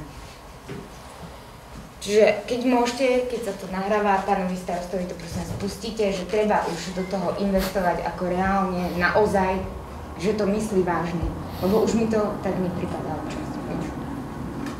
OK. Treba navýšiť. Nech sa páči. Samozrejme, ako mestská časť má, myslím, že 24 miliónov, je to obrovský budget peňazí. A ja som aj v rámci nejakých tých sociálnych sietí svojho času trošku napísal, že možno by sa mohli určité náklady ušetriť, čo sa týka aj tých materiálov, tých, teraz sú tak názvem, vy to ste to tak povedali, že akože PR, ale akože PR, čo sú posielané občanom na to hlasovanie. Mne sa zdá, že sú to zbytočne enormné náklady, ktoré pohltia značnú časť peňazí, ktorú schválime na participatívny rozpočet, či už je to v rámci rozpočtu miestneho úradu, akože mestskej časti. Nemyslím teraz, čo sa schvaľuje čiastka na zadania a na projekty, ale vyložene na kanceláriu. Tam sú dáta. Tie materiály, viete, sú označované, že sú leštené, kriedový papier. Ja si myslím, že aby sa tá informácia dostala občanom, úplne v pohode by stačilo nejaké lacnejšie médium, aby sa to teda na takýchto lacnejších materiálov dostávalo k občanom. Lebo počas roka vlastne toho schránkovania v rámci mestskej časti, myslím, že máme 23 000 bytových domových schrán, čo dostávajú rôzne výzvy, hlasovania, stretnutia a tak ďalej, že sú na veľmi drahých materiáloch distribuované, aby sme teda to zlacnili a možno by potom zostali aj zdroje na tieto iné oblasti, ktoré sú takto vlastne podimenzované finančne. Sa môžete pozrieť, aké boli náklady. Koľko nás stálo schránkovanie, prosím ťa? Propagačné materiály boli 2700 eur. Môžem ešte k tomu niečo povedať? Čiže za rok 2015 sme minuli závratných 2700 eur na informovanie. Ak je to tak, jak minulý rok, tak ste len tlačili hlasovacie listky, čo je podmienka vôbec ako OSN, podmienka participatívneho rozpočtu je to, že pred každým kolom musia byť tie podmienky a všetky tieto veci musia dojsť k ľuďom, musí byť k tomu informácia a musia to fyzicky mať. Takže to je taká vec, ktorá by podľa mňa mala byť. A dokonca si myslím ešte plus Hlas Nového mesta, proste je náš parádny časopis, ale že by sa tam nemalo informovať len o tých projektoch, ako niečo sme spravili, ale mala by tam normálne prebehnúť aj tá edukačná zložka toho, že ako funguje hlasovanie, ako funguje deliberácia, lebo bez toho ako keby stále sa len dohadujeme a keď si to na tej stránke nevieš nájsť, tak jednoducho nemajú ľudia bežne takú informáciu o tom. Čiže, neviem, či Marek on niečo teraz robí s časopisom Zdrhov, ale mu to napíšu naspoň, že by si na to mal, alebo vy to máš tiež. Možno vyšlo, ale nie je to, že to je veľa, že sa to schránkuje, ale skôr tá forma, že to je na kriedovom papieri, proste jednoducho možno inú formu nákladu, to znamená použiť obyčajný papier na ten, ako ja som pochopil Libora tak, že to hovoril, nie to, že sa naschránkuje 23 000 letákov do schránku, si myslím, že to je najmenší problém, alebo žiadny. My to musíme tiež tlačiť iba na taký papier, ktorý máme vyobstaraný a bohužiaľ v tomto roku sme mali vyobstaraný tento papier, takže... Jasné, ako môže. Klasika, hej. Takže my sme si to nevymysleli že tento papier sme si vybrali, aby bol kriedový, aby bol lesklý alebo niečo také. Takže to tie parametre sme nezadávame. Hej, aby sme sa dostali k tomu, minuli sme závratných 2700 eur, čo ešte... Nesrandujme zase, že toto je najlacnejší papier, lebo si myslím, že viete... Vyobstaraný. Je vyobstaraný. My nemôžeme ako oddelenie úradu si povedať, že my si zoberieme takýto papier, pretože je to proti zákonu. Nechcem diskusiu, aby sa zvrtla na takúto úplne banálnu záležitosť, ale tie podmienky asi na ten papier, na ktorom to chceme, dávate vy vždycky, nie? Pre oddelenie obstarávania. Takže niekto to musí zadefinovať a to, čo sa zadefinuje, tá požiadavka, tak tá sa obstará, nie? Takže niekto tú požiadavku musel zadefinovať, predpokladám, ale naozaj sa mi zdá, akože taký leštený kriedový papier veľmi... Ja som sa pozeral aj na iné participatívne rozpočty v rámci Slovenskej republiky a môžem vám povedať, že snad žiadna obec, samospráva, mesto takýto leštený kriedový papier nepoužíva, takže šetríme, ako nemusíme povedať, že 2700 je málo, hej, tak to vyznieva, ale určite, keby to bolo 300 eur, tak ušetríme 2400 eur. Tak to nie, to by 300 eur nebolo ani náhodou, to v žiadnom prípade. Nemám teraz, sekundičku, nemám teraz v hlave tie dáta. Mne sa nepáči krédový papier kvôli istej formy honosnosti. Ušetrili by sme pár desiatok eur, keby sme to tlačili na recyklovanom papieri. Kľudne si to dajme ako verejnú diskusiu, potom môžeme si to pozrieť. My sme to porovnávali maximálne pár stoviek. Rozhodne nie tisíce. Krédový papier nie je vhodný už dávno do zberu, takýto obyčajný je lepšie recyklovať. Čisto tak nie, práve že my sme nedávali ani podmienku. Ja neviem, kto zadával na verejné obstarávanie, neviem. Hej. My to nezadávame, my príjmame ako keby všetky formy, čo sa týka tlače, čo sa týka distribúcie a všetkého. Nie. Už nemáme, nie. Bohužiaľ. No, ak viete pôsobiť, tak určite to podľa mňa nevhodne pôsobí, keď to človek dostane na tom leštenom papieri. Ja chápem, že niektorí ľudia z tohto úradu potrebujú určité veci v rámci svojho ega mať na leštenom papieri, ale toto by akože nemuselo byť. Ale není si ty, áno, ale chápem, ale není to tvoja zodpovednosť ani tvoj ľudí. Jo, dobre. Zbehol som všetky 4 veci, ktoré zazneli. Dúfam, že som zaznamenal všetko, čo tu bolo a pokladáme za relevantné. Ak máme chuť, čas, energiu, ešte otváram priestor, nech sa páči k tým 4 veciam čokoľvek, čo ešte chcete a čo vám chýba alebo nezaznelo. S čím chcete polemizovať alebo čo by ste radi doplnili, ešte máme. Ak máme energiu a čas, nech sa páči. Ja by som sa chcel spýtať teda, nech sa to aj uvoľní trochu, nech to nazveme nejaké napätej atmosfére, že to s tým trestným stíhaním ste nemysleli vážne, dúfam, alebo ja to beriem skôr ako investigatívu. Že to je bežná investigatíva, hej, že čo sa dá spraviť, keď niečo nie je zabezpečené, hej. Čiže jak to funguje teda vlastne v Bystrici, či by to malo byť zapečatené. Viem si predstaviť situáciu, hej, v Domu kultúry Vajnorovská, kde máte vy vlastne zastupiteľstva, je tam informátor alebo vrátnica, bude tam tá krabica, budú občianske preukazy, či už budú 15-roční alebo 18-roční, hej. Fyzicky človek to pozrie, dá to tomu vrátnikovi, alebo neviem, SBS-karovi, ktorý to dá do tej krabice, hej. No, podľa mňa nie je v poriadku, že po mestskej časti sú porozhadzované krabice nejaké, kde si každý môže hádzať, čo chce proste, lebo moji susedia napríklad, je klasická vec. Dojde niečo takéto do schránky, je tam škatula vlastne s reklamnými tlačovinami, čiže tých listov si ja môžem zobrať 30, teoreticky, hej. Som niekde v miestnej knižnici, švácne mi tam 10, ako není to tak, jak to niekto písal, lebo neviem, čo to bolo za ľudí, ale väčšinou majú taký niky, že červená karkulka, neviem, čiže neviem, jak sa naozaj volajú. Nejak Buky a Peggy a takýto. Ale ja som im vysvetľoval, že nežijeme v ideálnej spoločnosti, čiže nemôže mi hneď niekto povedať, že ja som zlomyselný, preto ma to hneď napadne, ako podľa mňa to je bežné, hej. A keď už je takáto vec proste, že toľko to peňazí, tak či by to mohlo byť tak proste zapečetená krabica, niekde v takýchto miestach, kde je aj nejaký informátor, alebo aj túto miestny úrad, kde to môžem hodiť, hej. Či to nie je transparentnejšie, podľa mňa to je. Určite, ja som za to, aby to bolo kontrolované cez občianske preukazy. Môžem vyjadriť sa k tomu? Vyjadrím sa k tomu takto. Čo sa týka Banskej Bystrice, tá debata mala do 5 hodín. Hej. Ja som bol proti tomu, aby začali v prvom ročníku takto, z jednoduchého dôvodu. Keď zavádzame nejaký nový mechanizmus, alebo pokúšame sa ľuďom ponúknuť nejakú novú možnosť, v tom verejnom priestore, ktorý je šílene paranoidný a tak ďalej, je strašne dôležité nastaviť bariéry takým spôsobom, aby do toho ľudia vstupovali. prvý ročník v Banskej Bystrici bolo 190 hlasujúcich,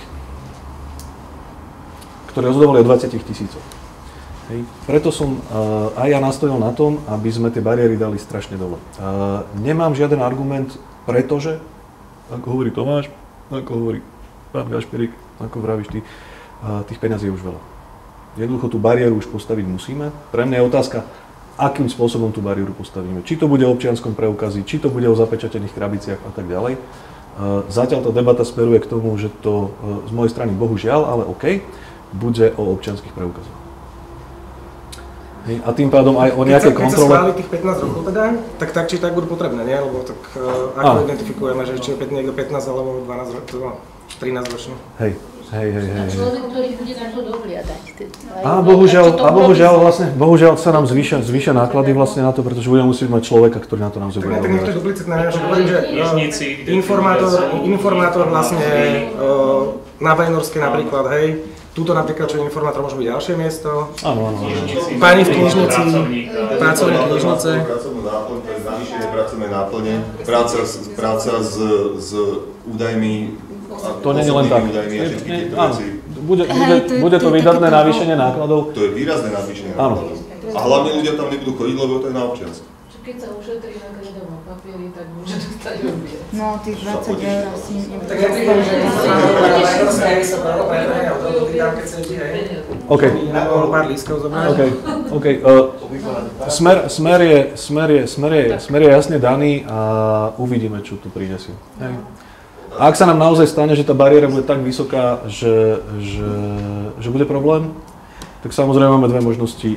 Buď budeme znižovať bariéru, alebo teda 3, zrušíme participatívny rozpočet, alebo vymeníme ľud.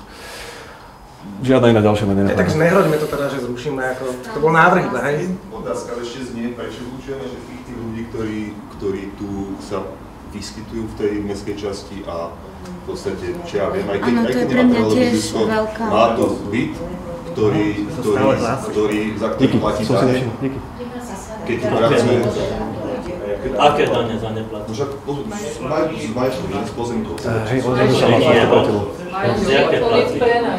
Čo platí? Dobre, prepáčte, takto.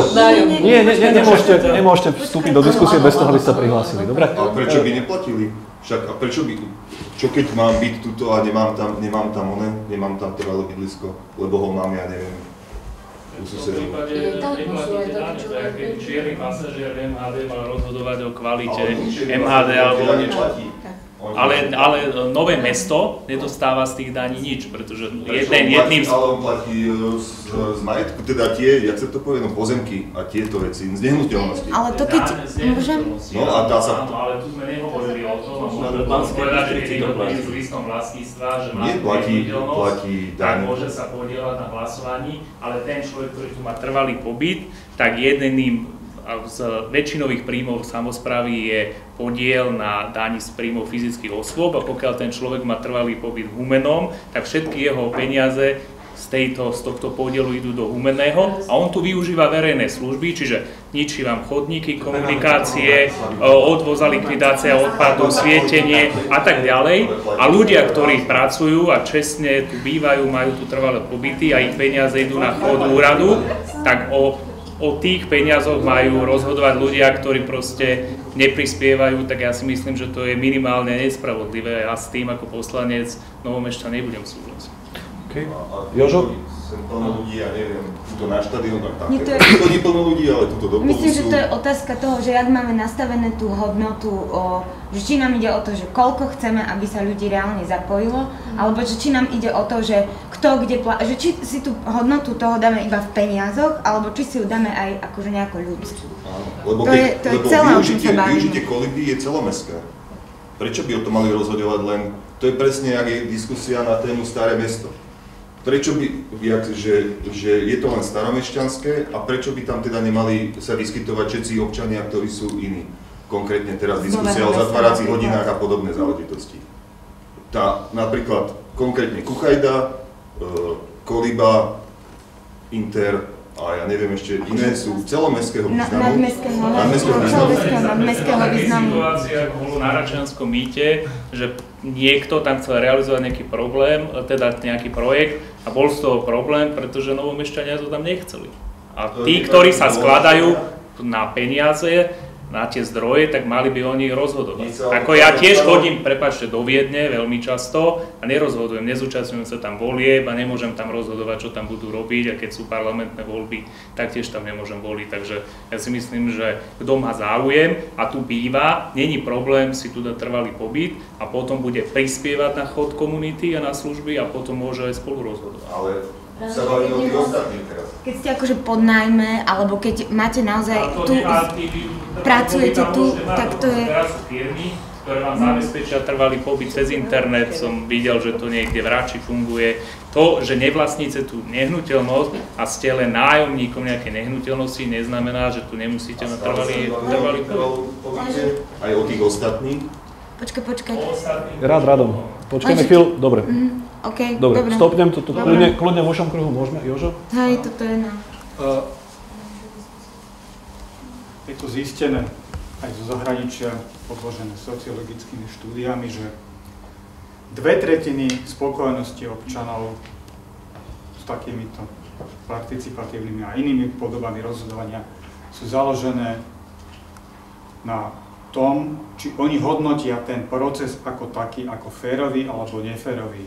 Ja si myslím, že občania našej mestskej časti si asi v dosť veľkej väčšine neželajú, lebo tu sa nebavíme o tom, čo bude na kolibe, my sa bavíme o rozdelení peňazí našich občanov. Oni si pravdepodobne neželajú, aby o ich peniazoch rozhodovali nejakí ľudia, čo tu nebývajú, hej? Alebo čo sú nesolidárni a neprihlásia tu na trvalý pobyt napriek tomu, že tu bývajú. Hej? To je jedna vec. A druhá vec, tiež to súvisí s tým, či je ten proces férový alebo neférový. A tuto pán Dragon sa už hlási. Ja mám na ňo otázku. On teda upozornil veľmi správne na to, že má tá férovosť toho procesu veľké medzery. A mňa by zaujímalo, či máme aj nejaký návrh, ako by sme to mohli urobiť lepšie, aby to zároveň bolo ešte financovateľné. Aby sme tam nemali 30 člennú volebnú komisiu, ktorá tam bude týždeň sedieť a kontrolovať, či má každý občiansky preukaz. Môžem teda iba dve veci, ako je bola tu prestávka o tom, či novomešťania alebo nenovomešťania, ja som to povedal na začiatku. Ja som sa to preto umyselne pýtal v tej 211. V roku 2015 aj 2016 sa zúčastnilo hlasovania fyzického 0 obyvateľov mimo Nového Mesta.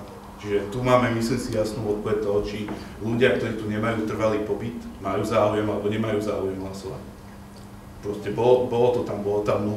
Ak je to inak, tak... Pre mňa je toto úplne šialené v tom, že vy nie ste Novomešťan. Ako viete?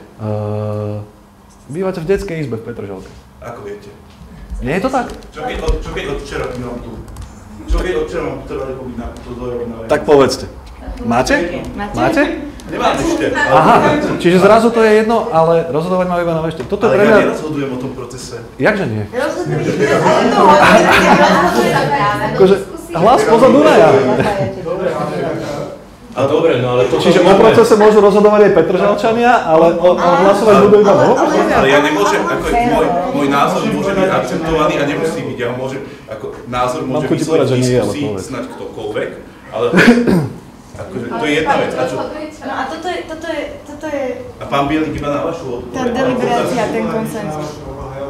Pred tými ľuďmi, ktorým sa nepáči, že sa do toho zapájať, pozrite sa. Ak ho pripustíme do diskusie, tak bude tá diskusia kvalitnejšia. My si z nej môžeme urobiť kvalitnejšie závery, aj keď sa nakoniec rozhodneme, že o pravidlách budeme rozhodovať len my, čo bývame v našej mestskej časti. To isté platí predsa aj pre všetkých ľudí, ktorí sa môžu zapojiť. Ale viete, to teraz ale môžem, teraz je model, ktorý funguje, že sa môže zapojiť do tej debaty ktokoľvek.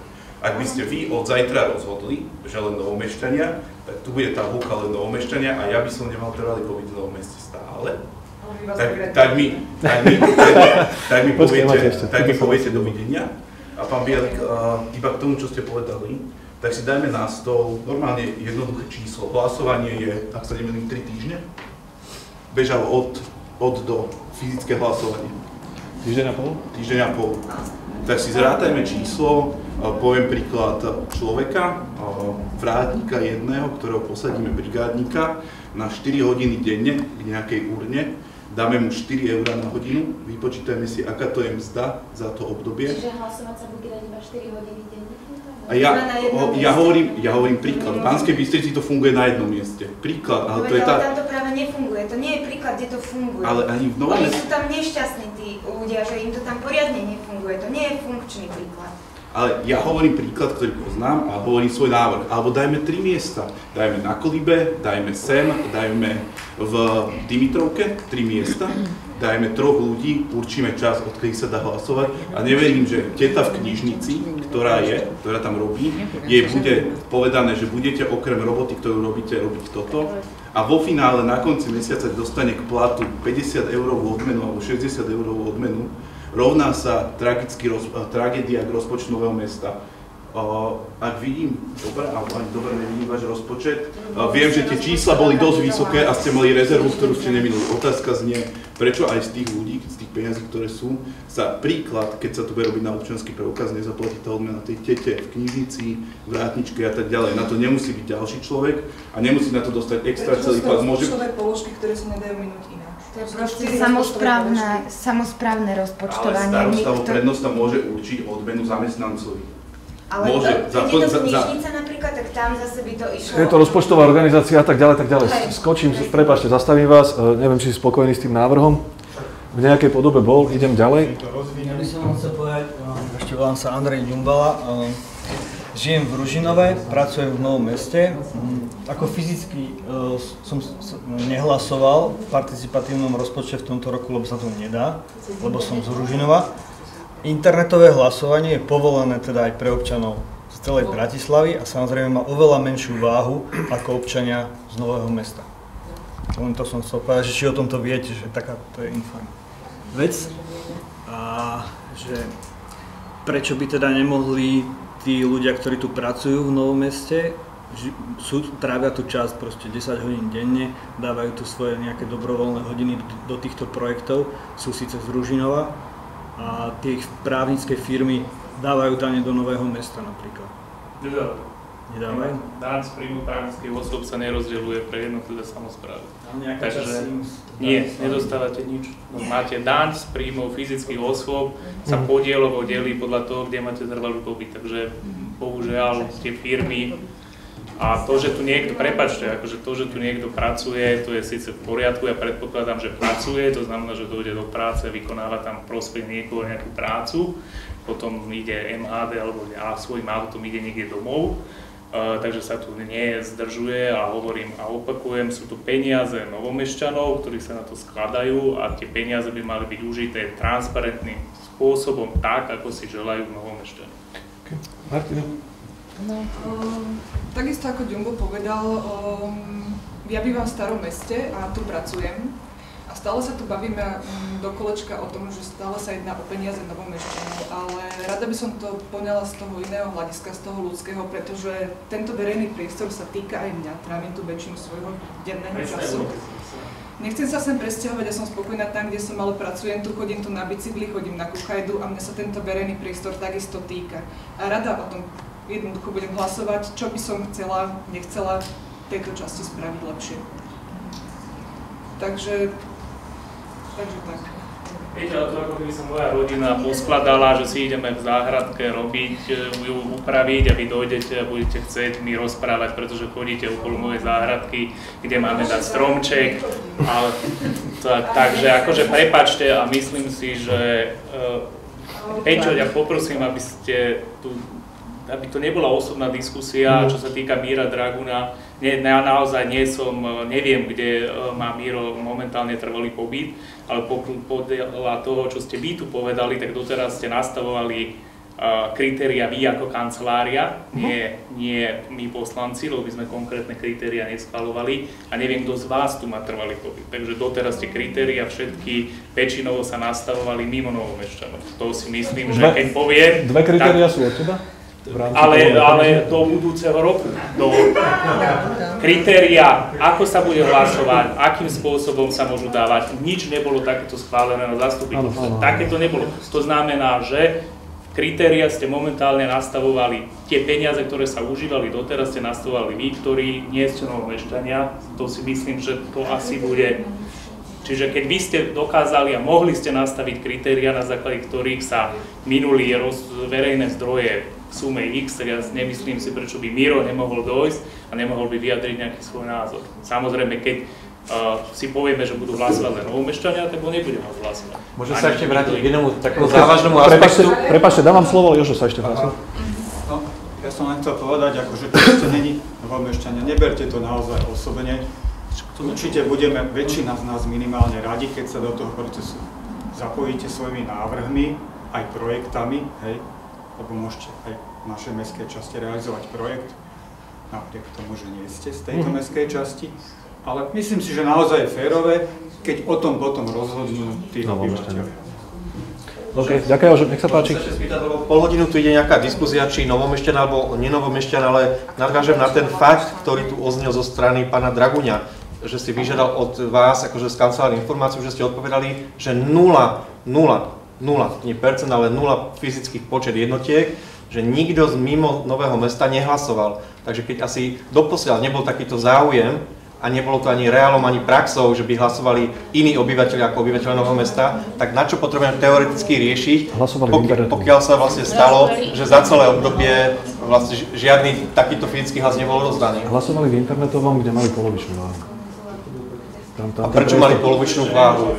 To sme o tom teraz to počujem prvýkrát, lebo vravíte, že s internetovom hlasovali teda mimo Novomešťania a prečo potom je váha, viete, povedzte mi, to rozhodnutie vaše, že prečo Novomešťan má jeden hlas, keď sa rozpráva teda kolegynka, že má to isté právo zo Starého Mesta, a prečo ona má len polovičný teraz hlas. Kto rozhodol o tom, že ona je len polovičný, keď to má byť transparentné, že môžu hlasovať aj Ružinovčania, aj z Humeného, aj z Osniny, takisto ako z Nového Mesta. No cez internet môžu, ale to nebolo obmedzené. Lebo viete, stále tie kritériá neviem, takže mohli len Novomešťania cez internet, mohli aj mimo z Nového Mesta, to znamená z celej Bratislavy, ale z iného mesta ako Bratislavy nie, lebo stále tie kritérie nevieme, lebo nikdy to vraj transparentne predložené nebolo. Takže mohli odkiaľkoľvek, hej? A teraz keď mohli odkiaľkoľvek, takže aj z tej Sniny, prečo len 50% majú? A nie jeden hlas, keď už cez internet je pripustené všetko. Že kto to rozhodol? Vy ste to rozhodli. Môžem k tomu povedať niečo? Že participatívny rozpočet, zase sa vrátim k tomu OSN, je proste metodika OSN a ona hovorí, že aj keď je participatívny rozpočet samospráva, je to benefitom pre celé mesto. Takže keď už chceme ľudí ako sekať, tak ich potom sekajme aspoň na Bratislavčanov, že to nebudú teda tí ľudia z Galanty, keď máme takýto pocit, a ja myslím, že tým by to mohlo byť vybavené. Že nech to nie je len, lebo keď tu aj pracujú, alebo aj z 1000 iných dôvodov, tak keď je to benefit pre celé mesto, tak... Neprejdem. Dobre. Ale mne sa páči ten návrh, aspoň zvážiť by sme ho mohli. Ďakujem. Andrej? Ja ešte raz sa vrátim k tomu môjmu príkladu, že som z Ružinova. Mám v Novom Meste otvorenú pomocou participatívneho rozpočtu komunitnú cyklodielňu, kde dobrovoľne pracujeme. Opravili sme minulý rok 130 bicyklov. Mám sa tých ľudí pýtať, že či sú z Nového Mesta a opravovať bicykle iba z Novomešťanov? Na občiansky. Na občiansky teda. A pokiaľ nebudú mať tvrdý... Momentálne by ste vítali ako človek, ktorý užíva verejné zdroje na tento konkrétny projekt, ste vítaní ako podávateľ projektu, pokiaľ Novomešťania, ktorých sa skladajú, lebo tie peniaze, ktoré ste dostali od Novomešťanov, pokiaľ títo úsúdia, že tento projekt tu chcú mať v Novom Meste, tak tu bude a my budeme radi, že ho realizujete. Či mám filtrovať teda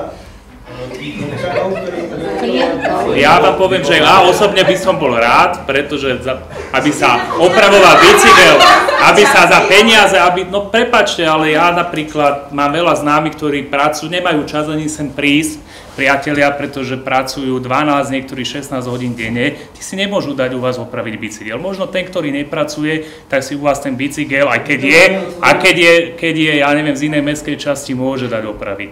Takže keď budete to poskytovať tie služby len Novomešťanom, ja vám poviem osobne, ja budem rád.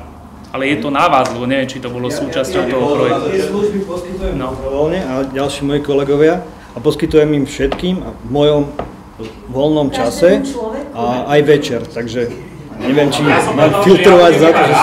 Pokiaľ vy ste dostali peniaze od Novomešťanov na to, že to tam môžete robiť, to, že vy to poskytujete dobrovoľne vo svojom voľnom čase, že vás to naplňa, to je v poriadku, ale robte to takým spôsobom, ako to robíte, najlepšie podľa vášho vedomia a svedomia, ale uvedomte si, že tie peniaze, ktoré máte, neboli ani vaše, ani moje, ani Peťové, to sú peniaze, na ktoré sa zložili títo ľudia, ktorí tu bývajú v okolí a v celom Novom Meste, platia dania, majú trvalý pobyt a pracujú 12, 16 hodín, 8 hodín, každý, kto akou mierou prispieva. Okay.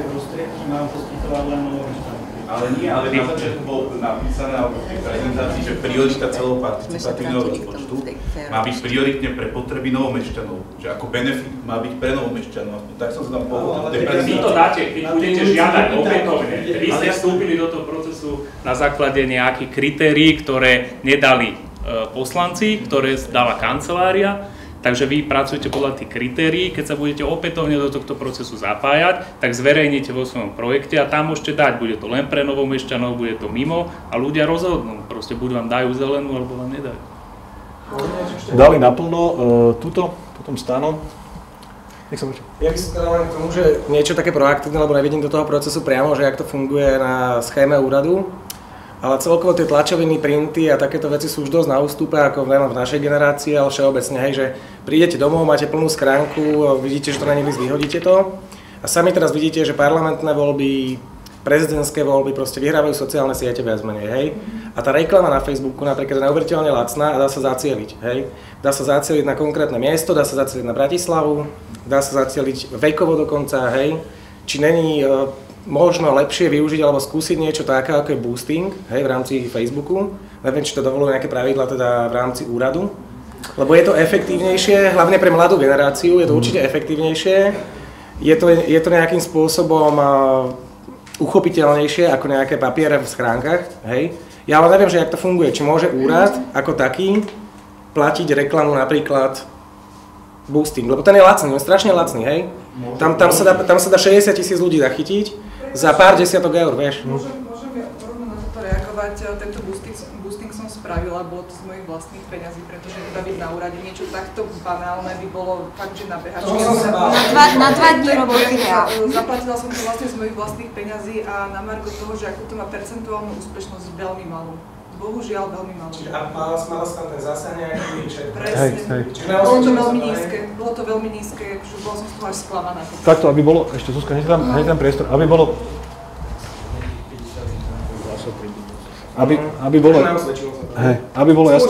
jasné, aby bolo jasné, my schránkujeme raz do roka. Nechceme presicovať ľudí a rieši sa akýmkoľvek iným spôsobom, dokonca aj pozvánky radšej rozlepujeme, aby sme nepresicovali ľudí a to schránkovanie. My schránkujeme raz do roka. Vyslovene priamo s hlasovacím lístkom, s informačným bulletenom, bohužiaľ na kredovom papieri v tomto roku. Na budúci dúfajme, že už nie. Luzka. No, mne dosť záleží na tom, aby sa proste nevylučovali ľudia. Keď sme prvý rok spočítavali tie lístky, tak nám prišlo niekoľko lístkov od ľudí, ktorých poslali fyzicky na úrad. Starí ľudia, proste, čo nám ďakovali, že majú šancu sa zapojiť. Že pre istú cieľovú skupinu, akože je pravda, že dožívajúcu, ale už iné ako fyzické hlasovanie asi nebude. Nebude pre nich reálny internet. A ono to nebude asi trvať veľa, ale ešte to... Reálne je to tak, že tá debata sa uberá tým smerom, že tam není šanca vôbec, aby prežilo internetové hlasovanie. Ak si dáme tie kontrolné mechanizmy, tak... Ak si tam povieme, prepáč Stano, ak si tam povieme, dám ti hneď priestor, že? Ak si tam povieme, že tu bude naozaj o občianskom preukaze a o tom trvalom pobyte, ktorý vieme skontrolovať asi len na základe toho občianskeho preukazu, tak internetové hlasovanie padá. Hej. Tam nemáme tú možnosť... Neuveriteľné náklady. Kým nebude elektronický občiansky preukaz, to by zhotlo 200 000. Ale prečo by nemohlo zostať internetové hlasovanie v tej forme také, aké je? To znamená, že bude mať naozaj nízku váhu.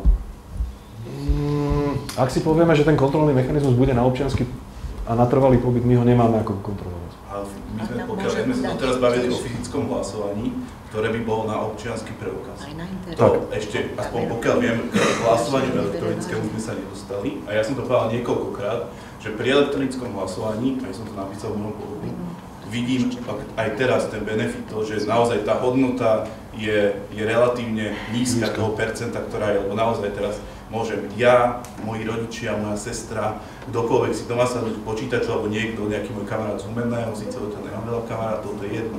Proste v Humennom sadnúť, naklikať a má tú hodnotu, aj vy ste mi to tuším poslali, že mimo Nového Mesta má hodnotu pol boda a jeden bod má v Novom Meste. OK, aj ako je v tom internetovom hlasovaní, problém nevidím, lebo tá hodnota ovplyvnenia je naozaj malá. Jasné, dobre. Ďakujem, Jožo?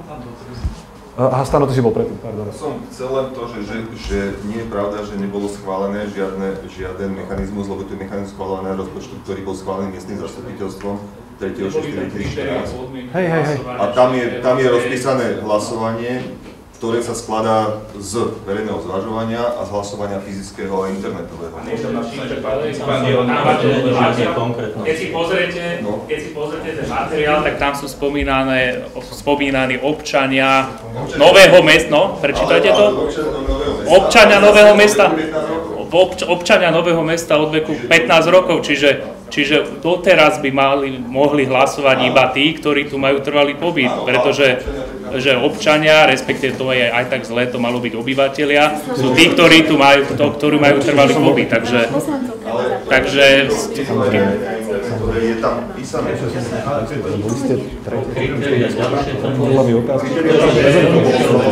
tie kritériá neboli a to, čo tam bolo, nebolo dodržané. Takže hlasovali aj iní, aj mimo Nového Mesta. Zuzka?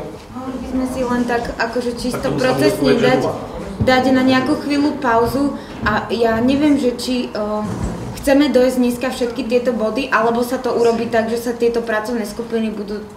Áno, idem to... Lebo už máme 2 hodiny. Idem to uzatvárať práve, ďakujem. Dobre, díky. Že sa to ochopila? Jednu dôležitú pripomienku. Vlastne ja sledujem participatívny rozpočet od roku 2011. Bola som aj aktívne zapojená, momentálne som pozorovateľ. V podstate zažila som zo pár takýchto diskusí a je pre mňa zaražajúce, že za 6 rokov nejakých pôsobenia participatívneho rozpočtu sa stále bavíme o tom, že nerozumieme procesu deliberácia, že stále máme tendenciu znižovať jeho váhu, stále máme tendenciu hovoriť o uzavretej skupine ľudí, že či by sa dalo aj s týmto robiť, či by sa dalo nejakým spôsobom vzdelávať ľudí v tejto oblasti, pretože práve deliberácia prináša kvalitu toho rozhodnutia, kým hlasovanie, či už internetové, alebo to fyzické nám prináša masu ľudí, ale deliberácia nám prináša to poznanie, tie hodnoty, tie čokoľvek. Takže ja si myslím, že či proste v tej informovanosti nebrať úvahu aj v tomto smere.